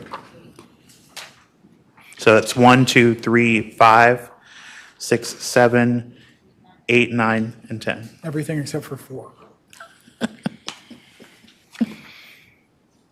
And I need a second, I guess, before I can speak to it. It's not 1 through 10. It's 1, 2, 3, number 5, 6, 7, 8, 9, and 10, except for number 4. Except for number 4. Poor number 4. Second. I'm sorry. Motion is made and seconded. Okay, speaking to the motion. On string lights, it says that there are no colored bulbs allowed. And I would like the DRB to reconsider that. I think that there are cases in which colored bulbs in a temporary fashion should be allowable. Also, I think that we should remove the staff review portion of that and just move the lumens section of that up to the no application and just kind of have a no application and a DRB application. Because the DRB application is permanent, the staff and the no application is not permanent. It's 45 days, I think, is the number of days that's in there. And so I'm not sure it's worth staff time to work through something that is temporary. And so that would be my suggestion to the DRB to consider related to that one. Decorative lighting, the only portion of that one, I think that should be changed is the single family one, so I don't know if that changes the numbers that you gave to the board, but it's the single family piece. Just number 3. Okay. So there's a difference, I think, between cluster and condominium and single family when it comes to this one. Because cluster and condominium have the ability to kind of have their own set of substandards, and most of them do, but single family does not. And I think that we need to add something about how decorative lighting needs to be consistent with the surrounding neighborhood or the surrounding neighbors. And I do think that kind of each single family area has slightly different lighting. And I think it's really important that when someone is adding lighting, that it be consistent, just like a cluster, and what they're trying to do with their rules, but that single family needs to have surrounding neighbor consistency. And then speaking,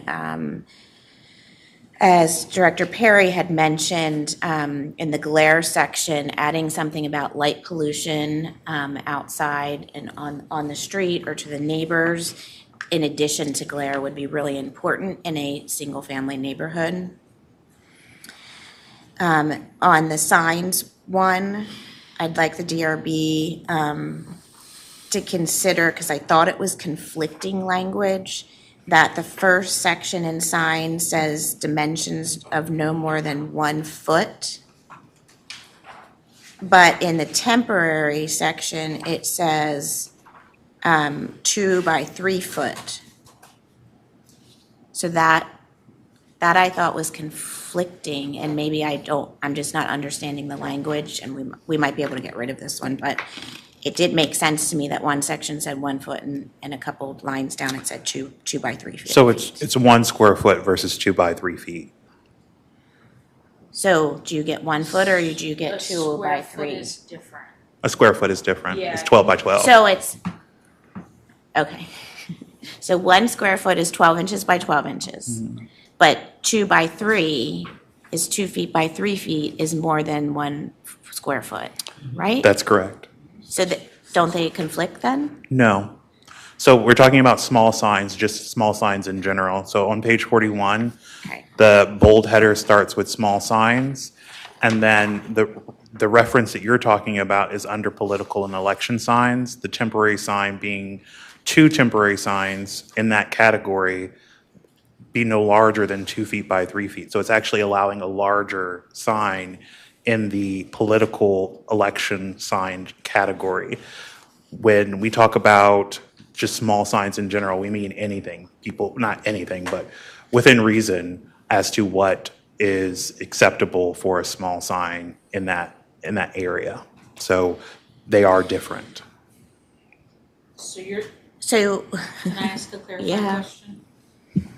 Okay, just to clarify, what is allowed based on this is a sign that does not exceed 12 by 12. Correct.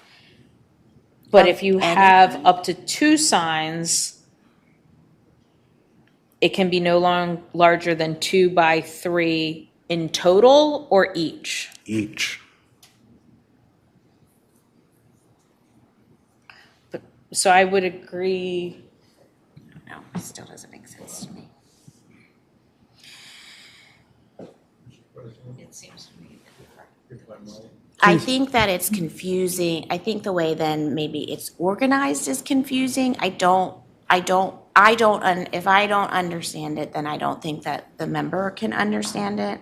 Director, I'm sorry, just to interrupt for a second. Director Farrell wanted to see if he could clarify. Okay, help me, please. Oh, I'm sorry, thank you. So it's a principle about the specific overriding the general. Most political signs are 2 by 3. Right? Okay, the yard sign that everybody puts up when they're, Good with that. and similarly with the political message, Black Lives Matters, those kind of things. That's a standard yard sign is 2 by 3. Right. So what this says is those signs can be more than 12, 1 square foot. We're allowing those signs specifically, but only those signs, to be 2 by 3. Mm-hmm. So I don't read them as conflicting. I think that they're serving 2 different purposes. One is a generalized sign that it can be a square foot, but political signs and election signs can be larger, 2 by 3, but they are restricted. They have to come down in the elections, they have to come down a week after, and the political signs are only allowed up for a specific period of time. So we're creating a specific subcategory of signs and having specific restrictions on those 2 subcategories. I don't see them as as being in conflict. I see them as being supplementary one to another. So if your motion continues to include 9 and 10, then I'd have to vote against that amendment, because I think we've already had people doing this, and I think it's important to regularize what they're doing as opposed to fomenting and generating complaints that go to free speech. Yeah, and I think I'd agree with, Director Perry. but I'm still in the middle. I'm still in the middle of mine. But if you have a I side think- comment, she sure. wanted And to then add yours as I'll. I think find this both of will you. help with yours. So I that is helpful, your explanation, Director Farrell. I would argue, though, that really then our sign dimension should be 2 by 3, not 1 square foot. And the reason I say that is, while I appreciate Director Farrell's, well, we have political signage and election signage, and that's allowed, blah, blah, blah. There's all the signs for my kid is graduating South Lakes High School. My kid is graduating Terraset Elementary. Okay, well, so now those technically are not allowed because they don't fit into the 1 square foot dimension, and they're not political or election. Therefore, now we've caused all these people to technically be out of compliance. So, sorry. I'm sorry. Go ahead. Can you help us? It's important to note what we talked about at the beginning, which is one, when you say not allowed, that's not entirely accurate. What we're saying is no application is required. So that's the review level. You can have a square foot sign without an application. If you have a 2 by 3 sign that is X, Y, and Z, then you're talking about a higher level of review, whether that's staff or a different level of review. But the second part of it also is, keep in mind that you're either talking about either someone has complained or you are selling your home. Those are the 2 things that come up. So I want to make sure that as we're going through this, if you're thinking about approaching it in terms of whether or not something is allowed or not allowed, keep those 2 things in your mind when we go through the design guidelines, because that to me will be the catalyst of members understanding what is and what is not allowed, and then at what review level. If there's a desire to increase that signage, would have been great to have known that a little while ago. But most certainly, we can entertain that and have the DRB review it. Absolutely. So Kim, can you help me understand? Because the definitions for political sign and election sign are under the section called small signs. So I can have a 1 square foot political or election sign forever. Correct. And then under political and election signs, if once they raise to 2 to 3 feet, they have to be temporary. That's correct. And also keep in mind, that's what the design guideline currently says. So you not changing it, in essence, will keep it the same until the DRB comes back with a change. So. Okay. So where I think that it is confusing, and maybe it's just moving things around, is that the definitions get out of the categories and maybe above small signs and political and election signs.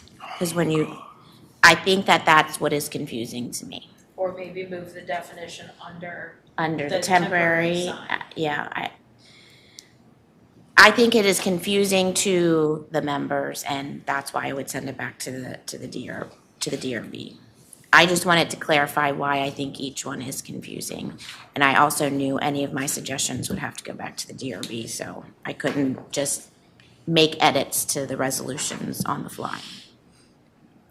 Under shed and storage boxes, I wanted to ask Director Perry, because she had brought this up in a previous iteration, but several times throughout all of these, I think that staff in the DRB took some effort to go through and say when things need to be drawn to scale or when an actual construction plan had to be submitted, because you had talked previously about don't make it so complicated for the member. So I'm just pointing out this one said drawn to scale, and I wanted to make sure that you had kind of looked at that in your review because I thought that was an important comment from before. What I'd like the DRB to reconsider is that shed and storage boxes should not always have to match the house. I thought that the language related to earth tones being allowed in parts of that resolution should be brought into the areas where it said it has to match the house. And in the staff approval section, there's no mention of plastic. There's only mention of metal and I don't know if it says wood or natural material. Right. I'm sorry to interject. So Yes. I would like the DRB to reconsider that. Are we making a motion to take this, just a second, or? My motion is to take these out, and I'm explaining to all of So you you're guys explaining the why 1, 2, each 3, one I 5, want 6. taken Okay. out. That way you guys can determine if you want to agree with me. Appreciate it, thank you. So I would like to see that, and I think that the height is too restrictive, and I'd like to see the height changed to something like 6 feet, and I had made that comment in a previous. It's pretty common to go to Home Depot and buy a plastic storage box that is about as tall as me, maybe a little bit taller, in an earth tone. And I think that that is a reasonable thing for our members to be able to put in the rear of their house, because that's what this says, and not have to seek some type of approval either by staff or the DRB. So that's why I would like that one reconsidered. And that's the last one I had. So again, it's string lights, lighting decorative, signs, and shed/storage boxes. But I think the decorative light was only single family. I believe that's what I heard clarification from you on, yes. Thank you. Does anyone else wish to speak to this motion? All right, all in favor? Okay. 3 in favor? Against? 1, 2, 3. Folks online, Directors Cannon and Lanza, Your vote is crucial. Against. Okay, that's 4 against. Against. Okay, that's 5. All right, thank you. Back to the original motion. Back to the original motion. Any further discussion on that? I see none. All right, all in favor? 1, 2, 3, 4, Aye. 5, Aye. 6. Against? 7. And abstaining? 8. 611. The fun part is that this is never over, so. I'll keep advocating even when I'm off the board. I have one more comment to make related to the topic. Please. In the future, I'd love to, one, move beyond just the complaint. I know that that might change the way that RA staffing is made up or how we do things. But I truly think that a community, especially one that is aging, like we've talked about RA infrastructure aging, houses are aging.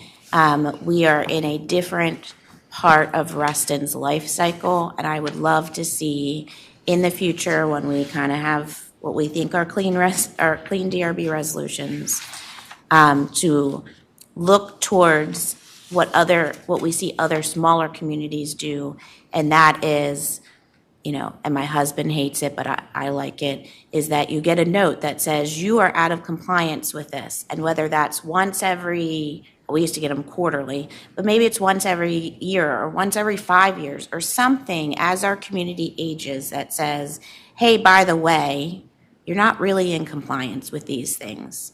I think it will help people when they go to sell not be in shock. I think it will help neighbors not have to feel like they have to complain about their other neighbors. And I think it will help keep the beautification and the upkeep of the community, which is really the intention of an HOA. I know that is an uphill battle, but I'd love a future board to tackle it. Second, on the lighting one, it specifically talks about lakefront properties. And I'd love for the DRB to consider that a lot of the boats on the lake are kind of deck looking, right? They're deck boats. They're made out of wood. And there is only something in the covenant side of it or the use side of it, in the boat's resolution, I think it's in use, that says you have to have a light on your boat. But a lot of people kind of use that by putting decorative lights on their boats, and they kind of comply with the other standard. But there's nothing that really says what should be allowed. So is post lights, that's what I see a lot of people use, post lights as decorative lighting to comply with, I have to have a light on my boat when it's after dark. And I think that it would be really helpful in either this resolution, I think it should be in this one, but maybe the other one, about deck boat lighting, because it really becomes an extension of the homeowner's deck, even though it technically floats and goes other places. Thank you. Mr. President? Sir? With regard to the comments of the prior speaker, we have a process, and I know it doesn't work in the single-family homes, but I think out of our 23,000 homes, I was having this conversation this afternoon, we are about 14,000 of the 23,000 homes are either in a condominium or in a cluster. And we have a process that Cam and Megan McCosey have initiated and pursued called Show and Tell, in which we do exactly what has been encouraged. I don't know how we do that in the single family, the 4,000 single family homes that aren't part of a cluster or a condominium, although some single families are part of clusters. But we've found it to be very effective in identifying for individual homeowners areas where they have either inadvertently or especially in a starter home community that such as I live in, where it's brought to their attention that your storm door doesn't comply with the see-through, what do we call it? What's the full view storm doors, as an example, or and that walkthrough process really does, a show and tell process really does result in putting our members, cluster members on notice of that. And then we go one step further in our cluster. We have adopted a rule that says, we're going to tell you what your violations are or your deviations are, but we're not going to ask you to correct them this minute. We're going to ask you to correct them either when you replace that offending item or when you sell. And we put you on notice now. And Megan and Cam have been implementing that for 70% of our units. Like, the condominiums don't have this problem very much, but our townhouse community does. And I think we've done show and tells in every cluster so far. Have we missed any? I mean, I'm up for a second one. So show and tells are a little bit different, but what you're talking about is a walkthrough. Right. Yeah. And we have done, we're actually currently doing a walkthrough in Coquina Cluster. There's a dedicated webpage on the website for it. It has been, in my opinion, to Director Farrell's point, it has been pretty successful in getting compliance. But we've done 130 show and tells, and actually we just did one with Director Cannon and her cluster. So I think it's a benefit for clusters to take advantage of, most certainly. I can't have no comment on the single family inspections. That's a board decision, and Peter can, gel that out with you all, but most certainly it's there for systemic maintenance issues, and I wholeheartedly encourage clusters to utilize that as an aspect if they are dealing with systemic maintenance issues or design. Thank you. Director Cannon. Thank you. Just wanted to say, since Cam brought it up, we did have a show and tell recently at my cluster, Inlet Cluster, and the Covenant staff did a fantastic job walking through and talking about the different ways in which we could update our standards to modernize them. So, Great. Thank you. Huge thank you to the Covenant staff. Thank you. And with that, I'm sorry, Director Perry. So I think it's wonderful that all of these were passed as is, no changes allowed, because they're not allowed to go back to the DRB.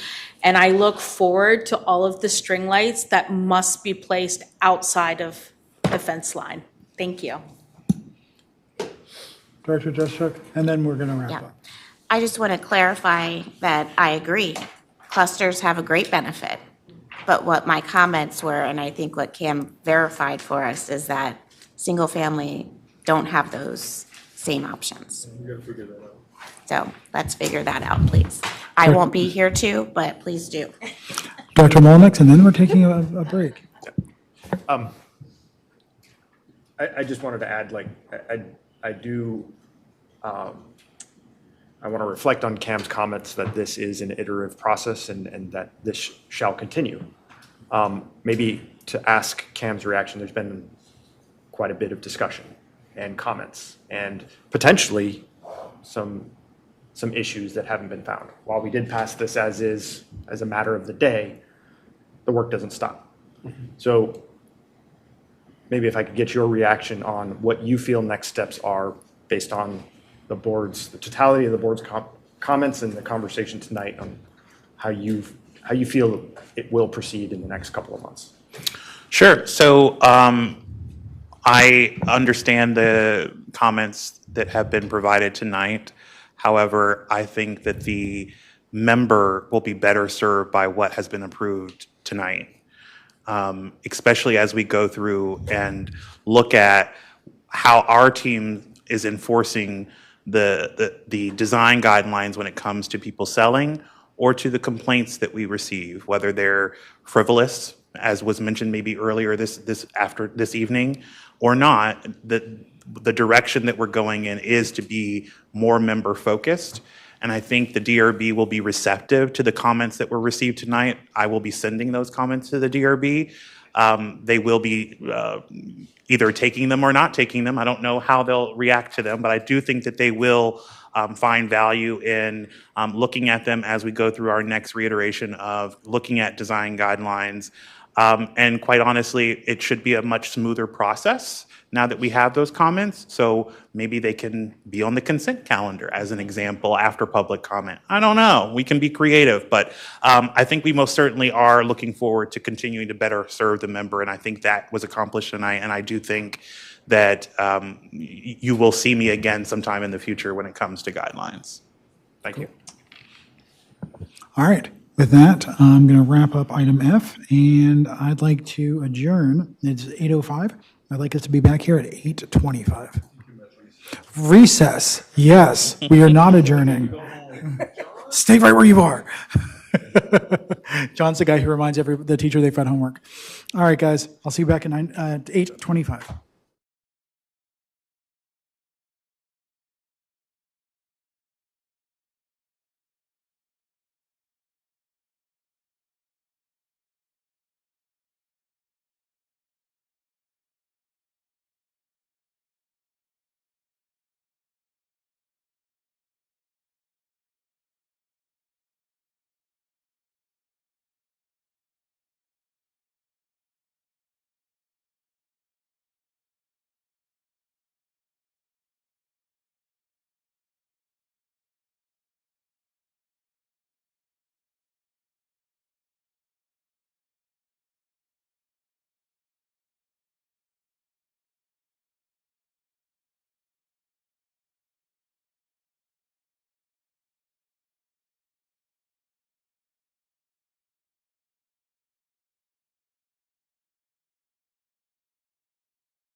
All right, thank you for bearing with us. We are back. We're going to start with item G of the agenda. Cam? So if you all don't mind, I'd like to present G and H together since they are kind of co-related.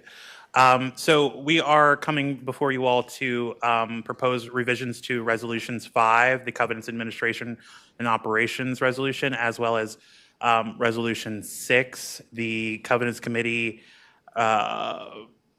and Design Review and Covenants Committee Administration Resolutions, Covenants Committee Appeal Procedures.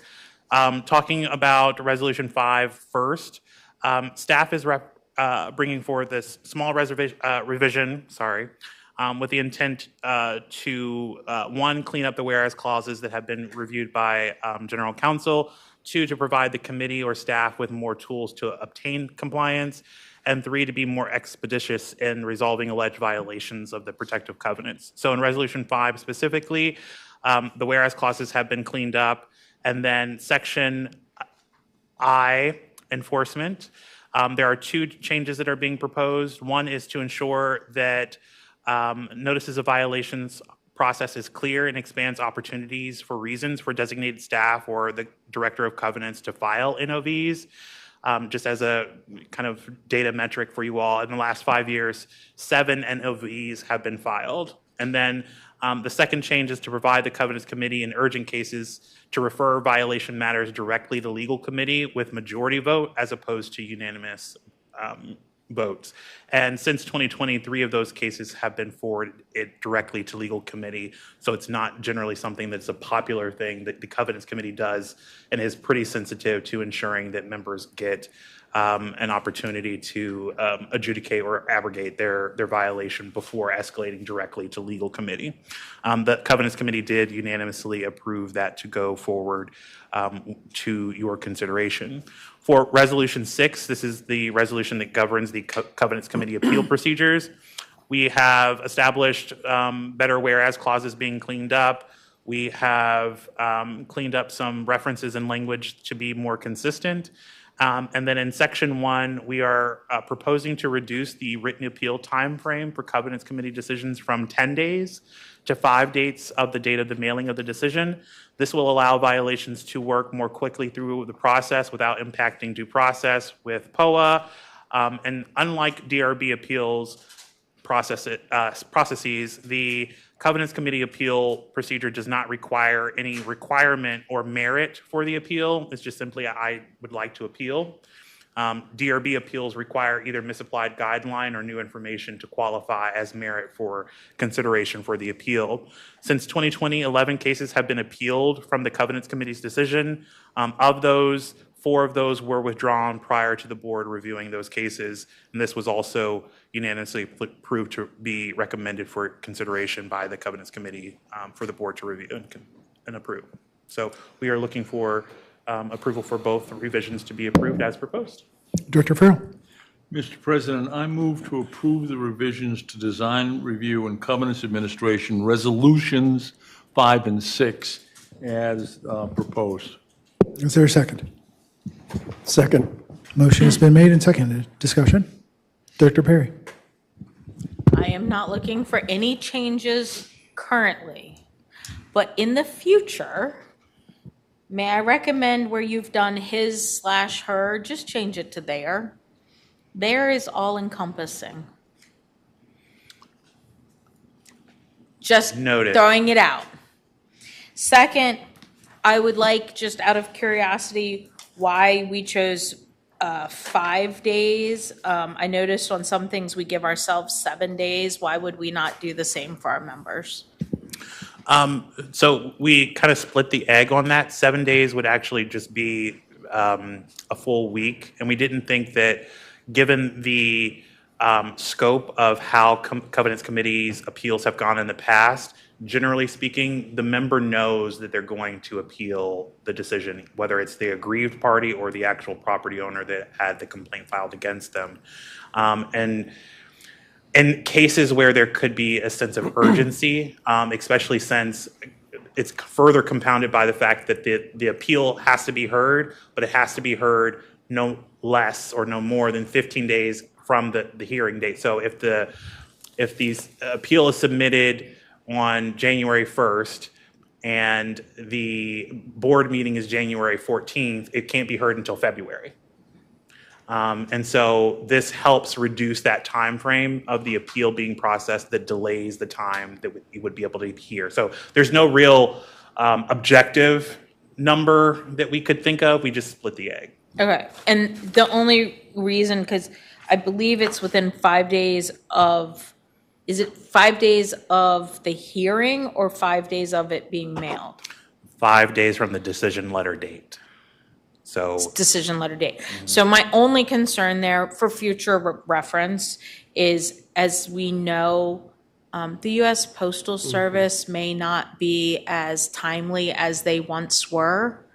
And my concern would be if they don't receive it until 5 or 6 days from the mail date, they've already missed their opportunity. Just throwing that out there. Sure. Not looking for change. I just want you all to think about that in general. I will share with you that most, and I would say 98% of the communications, we are also emailing those communications. So. Director Jishik. I don't think anyone will be surprised that I will say no to this. I'm not in favor of reducing the amount of time that a member has to appeal anything, whether that's their own appeal or, as I've spoken in the past about affected parties, length of time. I would rather see the association change the date of a covenants committee, the date of a board meeting, or whichever date inconveniences the volunteers rather than inconveniences the member. Thanks. Director Jishik, would you like to make a change to the amendment as it stands? Not unless I hear other people that agree with me, then no, I'm not gonna. Because I'm actually with you on this.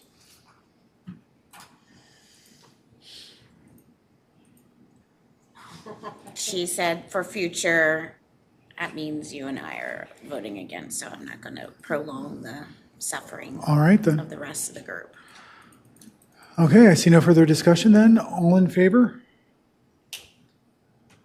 1, 2, 3, 4, 5. 6. Director, yeah, I got Director Cannon. Director Lanza. Against. Okay. And then against, that's 1, 2, 3. All right. It's 5 to 5, 3. I guess that's the end of sections G and H.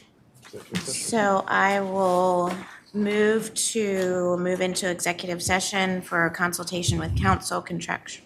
No, we have 16, we have Purple Beach Drive. prime. Sorry, Yes, H had prime. it higher. In honor of Peter Cullen, yes. Had it Peter.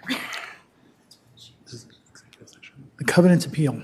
So this is an appeal from Covenants Committee's decision. Appeal was brought by the owners. It will be discussed in executive session, and when we come out, a decision by this board will be rendered as to whether to take up said appeal at its next regular board meeting or to deny the appeal.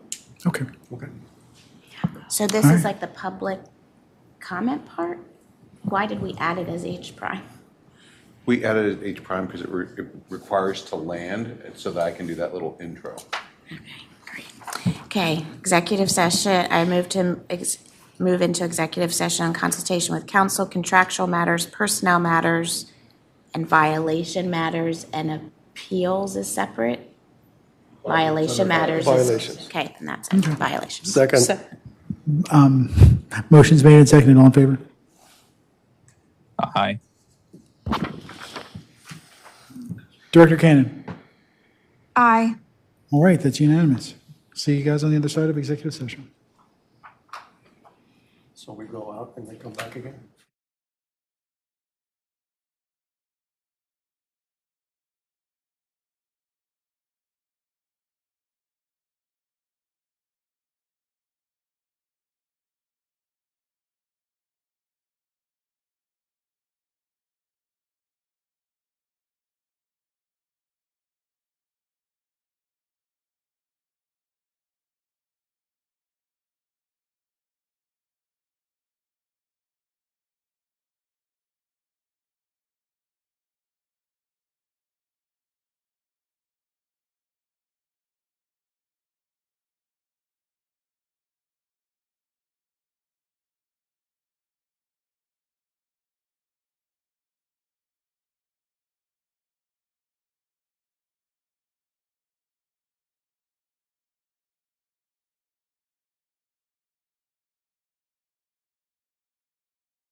Mr. President, Yes, sir. I move that the Restaurant Association Board of Directors certifies to the best of each member's knowledge that only those matters appropriate for executive session of a violation of contractual nature, of a violation or contractual natures involving personnel matters or involving consultation with counsel were discussed or considered by the board in executive session. Second. Motion made and seconded. Discussion? None? All in favor? Aye. Mr. President, I move that the board deny the appeal of the Covenants Committee regarding 1622 Purple Sage Drive. Is there a second? Second. Motion made and seconded. All in favor? Aye. Aye. Unanimous? Mr. President, I move to find the owner the owner of address. What's my address? 2505. I don't remember the name of the road, though. 2505 Charlestown Lane.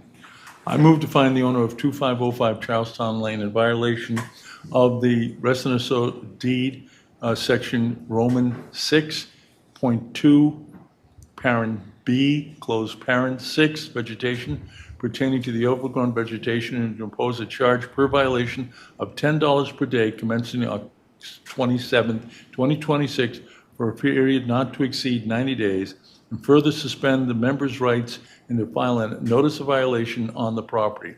And further, to refer the matter to outside counsel at the discretion of our staff to obtain injunctive relief. Second. Motion made and seconded. All in favor? Aye. Aye. Unanimous? I move to direct staff to develop a method for addressing repeat violators to the Restaurant Association resolutions. Second. Motion made and seconded. All in favor? Aye. Aye. Unanimous? Move to approve Robert Petrine for the position of Vice Chair to the Finance Committee. Second. Motion made and seconded. All in favor? Aye. Unanimous? Move to approve Lisa Turkeltaub for the position of Chair to the Finance Committee. Second. Motion made and seconded. All in favor? Aye. 1, 2, 3, 4, 5. 5 in favor? Against? 2 against? And abstaining. I'm waiting to see if. Abstain. Yeah. So 5-2-1. All right. So I think that's all of our motions. Yes. Okay. Moving on to new business. Is there any new business from the floor? Okay. Director Farrell?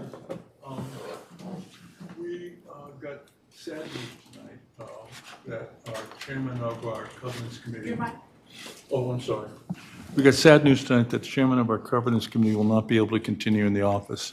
And I hope that the board would join me in thanking him for his service and wishing him well as he faces the challenges that all of us will face ultimately. And I would ask unanimous consent to support that sentiment. I see no objection.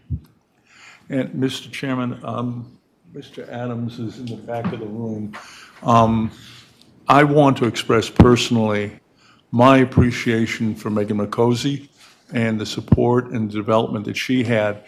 Prior to Mr. Adams and Ms. McCosey, our clusters basically got almost no support from the association as a whole.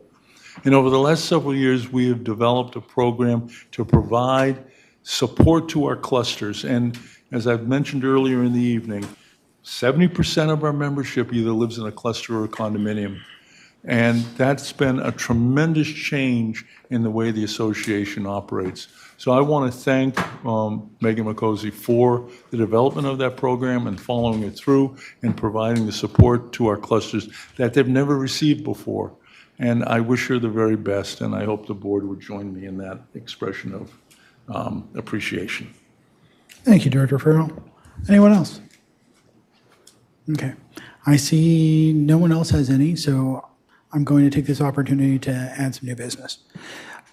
There is an issue that a number of members of the community have found extremely troubling of late that affects the safety of the children of Reston. And I'd like this board to weigh in on it to our leaders at the county level. I'm talking about the loss of funds for crossing guards at our local schools. Specifically South Lakes, in my perspective, because that's what I've seen, and I know there's been a number of videos posted online about the situation in South Lakes by concerned parents. There is no one there to direct traffic. I've personally seen, kids trying to cross the street while student drivers are driving far too quickly down the street and almost hitting them. I've seen buses almost hit these kids, both pedestrians and drivers. It's a bit of a nightmare. I know that our local supervisor, Walter Alcorn, is very much in favor of the funds for this, for the crossing guards to be returned. Our local school board member, Melanie Marin, is also she's working hard to make the change. And I would like this board to add its voice to Fairfax County Chairman McKay to restart the funding for crossing guards in Fairfax County and specifically here. I've written a draft of a letter that I know, may have some changes that folks would like to make before we send it. And I'm perfectly fine with that. And there's no pride of authorship, but I think that this is the kind of thing that's in line with things that we've done in the past, including writing letters about the golf course or about crosswalks in local communities. This is consistent with what RA does, and it's consistent with our governing documents, specifically the deed and the bylaws. Brittany, if we can enter this into the minutes without objection, I'd appreciate it. And if I could get the board's approval to at least put together a draft of a letter that we can send to Chairman McKay before September 15, I would like that. So I'm going to give this gavel to the treasurer, Director Mullenix, and ask him to govern the vote because I'm going to make a motion.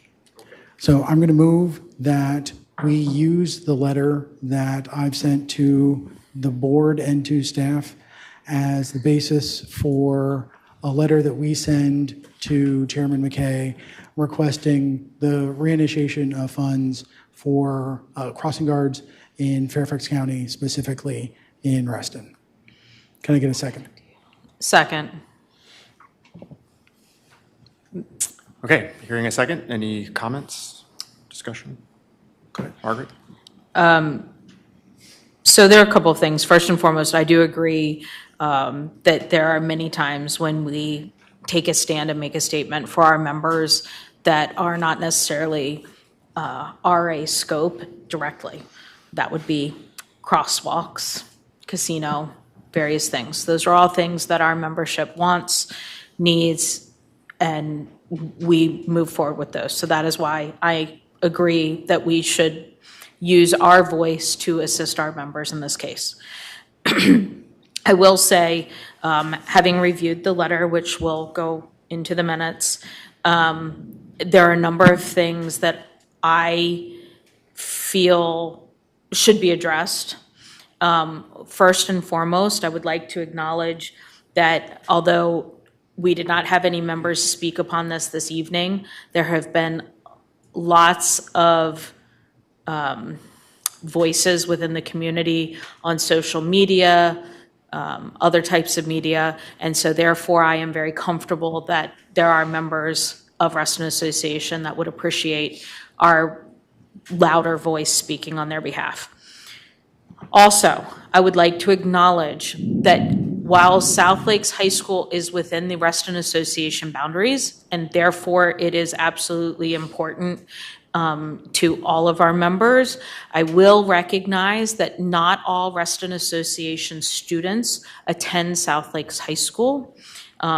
We have a number of students that attend Chantilly High School, Oakton High School, Herndon High School, and many others. So I do recognize that while South Lakes High School is within the boundary, and we should certainly mention that, I do want to make sure that we are clear that we speak for all of our Reston Association members, regardless of what high school they go to.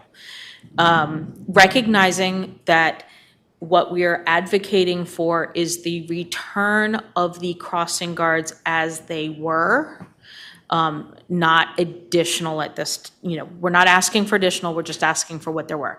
The reason I clarify that for the rest of my directors who may not know is that, for example, elementary schools do not get crossing guards. The crossing guard program is specifically for high schools, and I believe at one point it was for some middle schools. So when we write this letter, I also think that the letter should be addressed to the Board of Supervisors, not specifically Board of Supervisor McKay. I think it needs to be addressed to all supervisors. The other, hold on, just bear with me a second. All supervisors, not just McKay, South Lakes High School in our boundary, students attend all, asking for what was be reinstated. I think that is all for this particular motion. Thank you. I'll speak to the motion myself as well, as a board member here, but also as a parent to a South Lakes High School student who is sometimes a walker. The news was troubling. Certainly would like to see a return to status quo at the very least. So I support the motion to communicate on behalf of the community a sense of that return to status quo and all the reasons that you articulated, Director Perry. And I do apologize. I should have acknowledged that I also have a student at South Lakes High School currently. Thank you.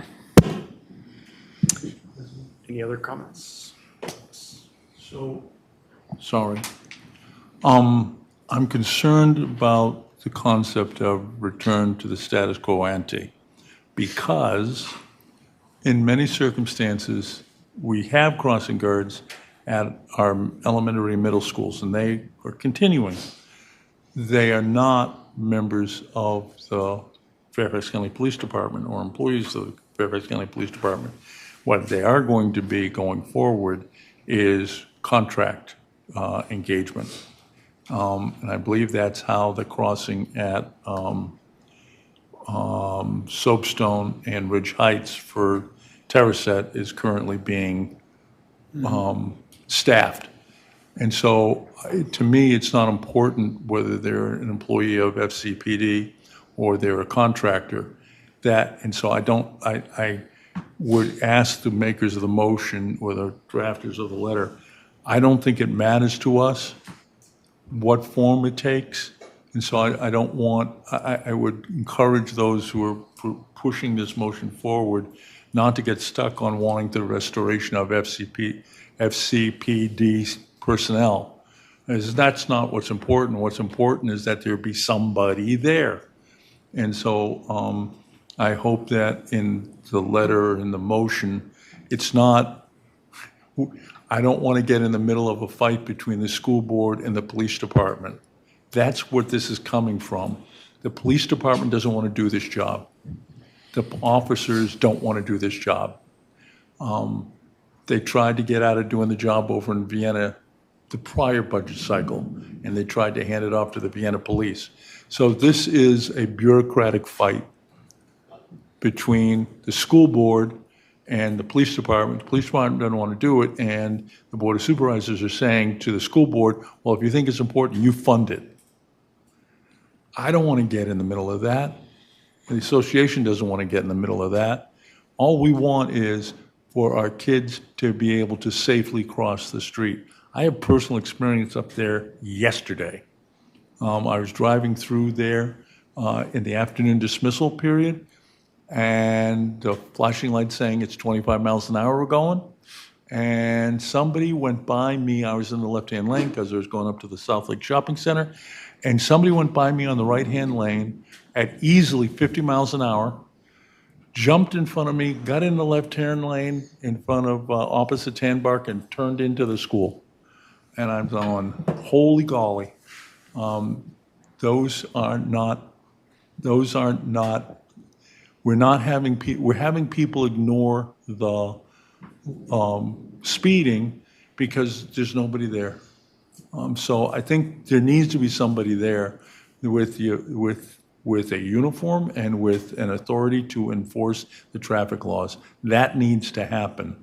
How that gets done, I leave to those two agencies to work out their fist fight. I don't think you are trying to tell them how to solve the problem, just that the problem needs to be solved. I'm sorry. I'll be very short. I will echo Director Farrell's comments, and I am in support of the motion. I think it's important for the community to know that this body cares about the safety of the kids in Reston. And as long as they find the Board of Supervisors, whoever is receiving this, they find a way to do something about it, that's completely perfect. Mr. President, Mr. Treasurer, I just caution us, it really could be solved by the school board just as easily as by the Board of Supervisors. So I don't want to pick sides. I don't want to pick sides either. I use that as just a figure of speech. Whoever wants to do this, please find a way to fix it. Our government needs to solve the problem. Yep. And we rely on our government to protect our kids. Yes. And how they solve it, leave it to them. But this can't continue. Okay. Director Droszczyk? Obviously, this is an important issue to our members, an important issue related to safety that everyone at RA wants to make sure is handled. I think as a board, the question that we need to ask ourselves is this in the domain of Reston Association, or is this outside the boundaries where we should be taking this matter up in some other form or other group? I have been advocating for a while that this board have a discussion on what is in the boundaries and what is outside the boundaries of what I'm going to call right now is advocacy. And I know there are some people that don't like the word advocacy, but whatever that is, it is not clear. And so I, as a board member, have to ask myself, based on what information I have about my role, whether this is in the boundaries and out of the boundaries. People have talked about crosswalks that we've advocated for. Those crosswalks had direct connections to RA properties. That made sense to me because it affected RA. And yes, did we ask to hear from our members and their opinions related to those before we sent letters? Absolutely we did. And I think that was valid. Same thing with the casino issue. We have had applicable and not defunct land use resolutions, and it was a land use matter that was coming. And we were very careful as a board to make sure we stayed in the land of that land use and that we didn't even extend beyond the boundaries of Reston, even though a lot of us personally believed that the greater Fairfax County opposition was a very good opposition. I think in this case, we need to make sure that we stay within our boundaries. So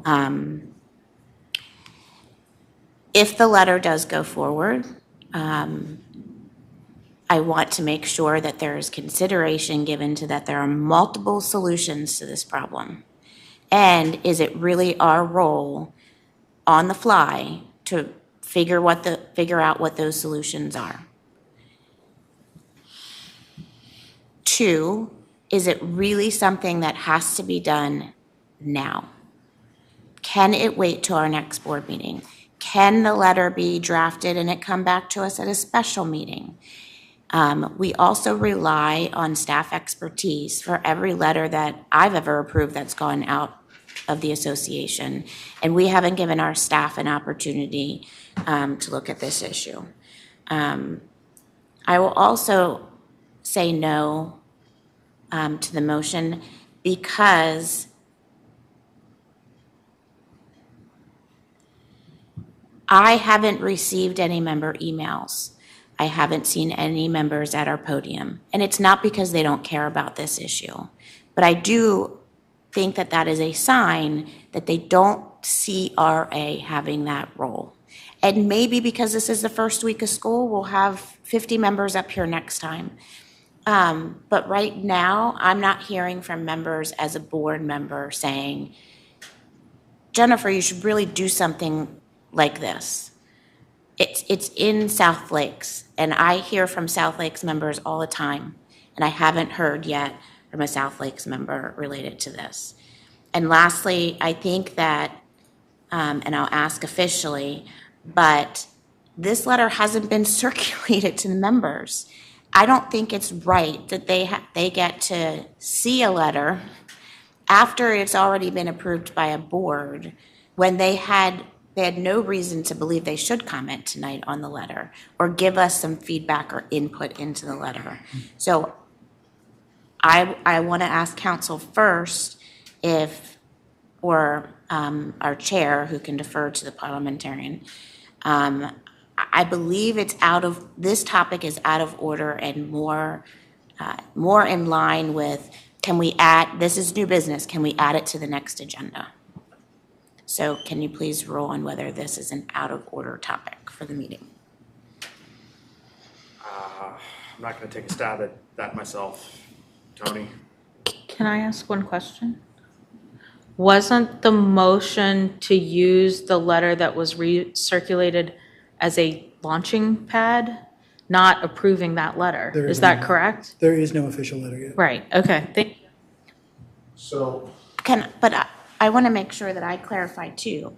That means that I took it as that those edits would occur behind the scenes after this motion, and that the president, his discretion, would send out the letter before our next meeting. No. Because That's not- you had requested as part of your motion that it be done before September 15th, which is before our next meeting. And I would have to send it out and do all the fun processes that we do, but yeah.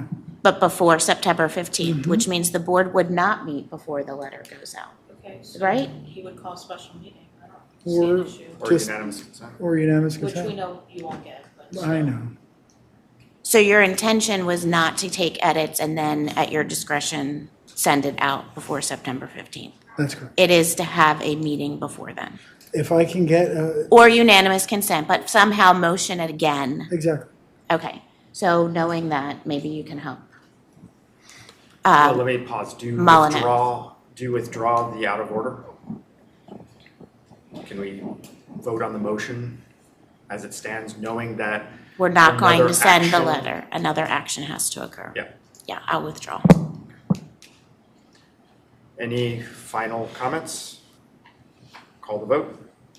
All in favor? 1, 2, 3, Aye. 4. Georgina? Aye, sir. Okay. So that's 5. I did not hear Lanza, so I'll hold. So 5, 4, 5 in affirmative, against. 1 and abstain. 1, Abstain. 2. So 5, 1, 2. Motion passes. Motion passes. Okay. In alignment with this, I would request unanimous consent from my fellow board members to ask that staff put up a FAQ page of people that they can contact that have direct access to this issue. That would include Supervisor Alcorn, all the Board of Supervisors email, potentially school board. And then also, there has circulated, if you see specific instances happening in real time at the schools, the non-emergency number for the police department. And that way it is on our website, people can access that. That is also part of what we have done in the past of letting people know, for example, technically, if you have a crosswalk issue, you should go to VDOT, but that's not how we handle that. So I just think that this would be a good member service to put in front of people additional avenues for access. Mr. President, I can't let that last comment go by. And Director Juszak addressed that crosswalk issue. The crosswalk was germane to this body because the crosswalk at Barton Hill was accessed by RA trails. And if that crosswalk was going to be relocated, our trails had to be relocated. There were multiple. That's why, I'm sorry, do I have the floor, Mr. President? You do. That's why it was germane and relevant to the association, because in order to relocate the crosswalk and to make it safer, we would have to relocate our trails. And that's why the motion was made to engage in that exercise and direct staff to contact BDOT so that we could relocate our trails and relocate the crosswalk. There was no question at the time by anybody involved, and I'm looking to counsel here, that that was germane to the purposes of the association. Director Farrell, I just want to respond to that a little bit. The suggestion that this isn't germane to the purposes of the association is not correct. The deed specifically states in section 3.2 under Mr. purposes. President, I'm sorry. I'm not disagreeing with the vote that we just had. There was a comment made that getting involved in crosswalks was inappropriate. I was responding. Do I have the floor? Please, he's got the floor. You can wait until he's done. I was responding to that comment, not to Fair enough. this issue. I withdraw my objection. But That Director is Perry not had what to- I said. But my stance is, in the past, when we have had issues, multiple crosswalks, not just Barton Hill, instead of just telling people, go here, we have advocated. I am requesting that at this time, we provide information to our members via our website of where they can go to address concerns, including Board of Supervisors. I think that was clear. I think your request was clear. And nobody objected to that. I object. We didn't finish, but I will object. And there is objection to that. Would you like to speak to your objection, or do you just want to leave it? Well, I usually can speak to it during a motion. Yeah, I was going to say, I motion to So move that we moved. ask staff to do this. Okay. The reason I object is because, Second. the reason I object, and again, this is by no means saying that staff don't know how to research this. But again, our staff don't work in a realm in which they know all of the different avenues. So yes, at this point, I want to make sure the board understands, you're asking them to research how to tell members to call or email, or I'm not saying are you asking them to say, hey, go advocate or go call? They don't, this is not their job. This is not their realm. We do not have like school knowledge or budget knowledge within Fairfax County. I mean, they can go and look it up. I'm not saying that they can't. But the reason I objected is because I do not believe that this is germane to the jobs that our staff have been hired. Okay, we're not going to go back and forth. We can do this in a structured way. So if you would like to make a motion. I did, and it was seconded, seconded. and I It spoke was to the seconded? motion. Yes. And I'm Here's your done. comments. Yep. Okay, if you do want to respond. All I was going to say is I'm not asking staff to jump through hoops. It's literally an FAQ page with an email for the Board of Supervisors, emails for the school board, and the phone number for the non-emergency police in case there are things people are seeing in real time that need to be addressed. That's it. I'm not asking them to create a pathway for people to do anything other than here is the information being handed to you in case it is useful to you. That's it. And to speak to that, all of our local officials are in support of this issue. And they all have places where we can leave that exact same kind of information. All staff really has to do is reach out to them and get links to their pages. And that's it. It's not a heavy lift. So we've got a motion that's been seconded and commented on. All in favor? 4 in favor. Folks online, against? In favor. Okay, that's 5 in favor. Against? No against, abstentions. Abstain. 1, 2, 3. All right. Any other new business? Seeing none, adjourn. Thank you.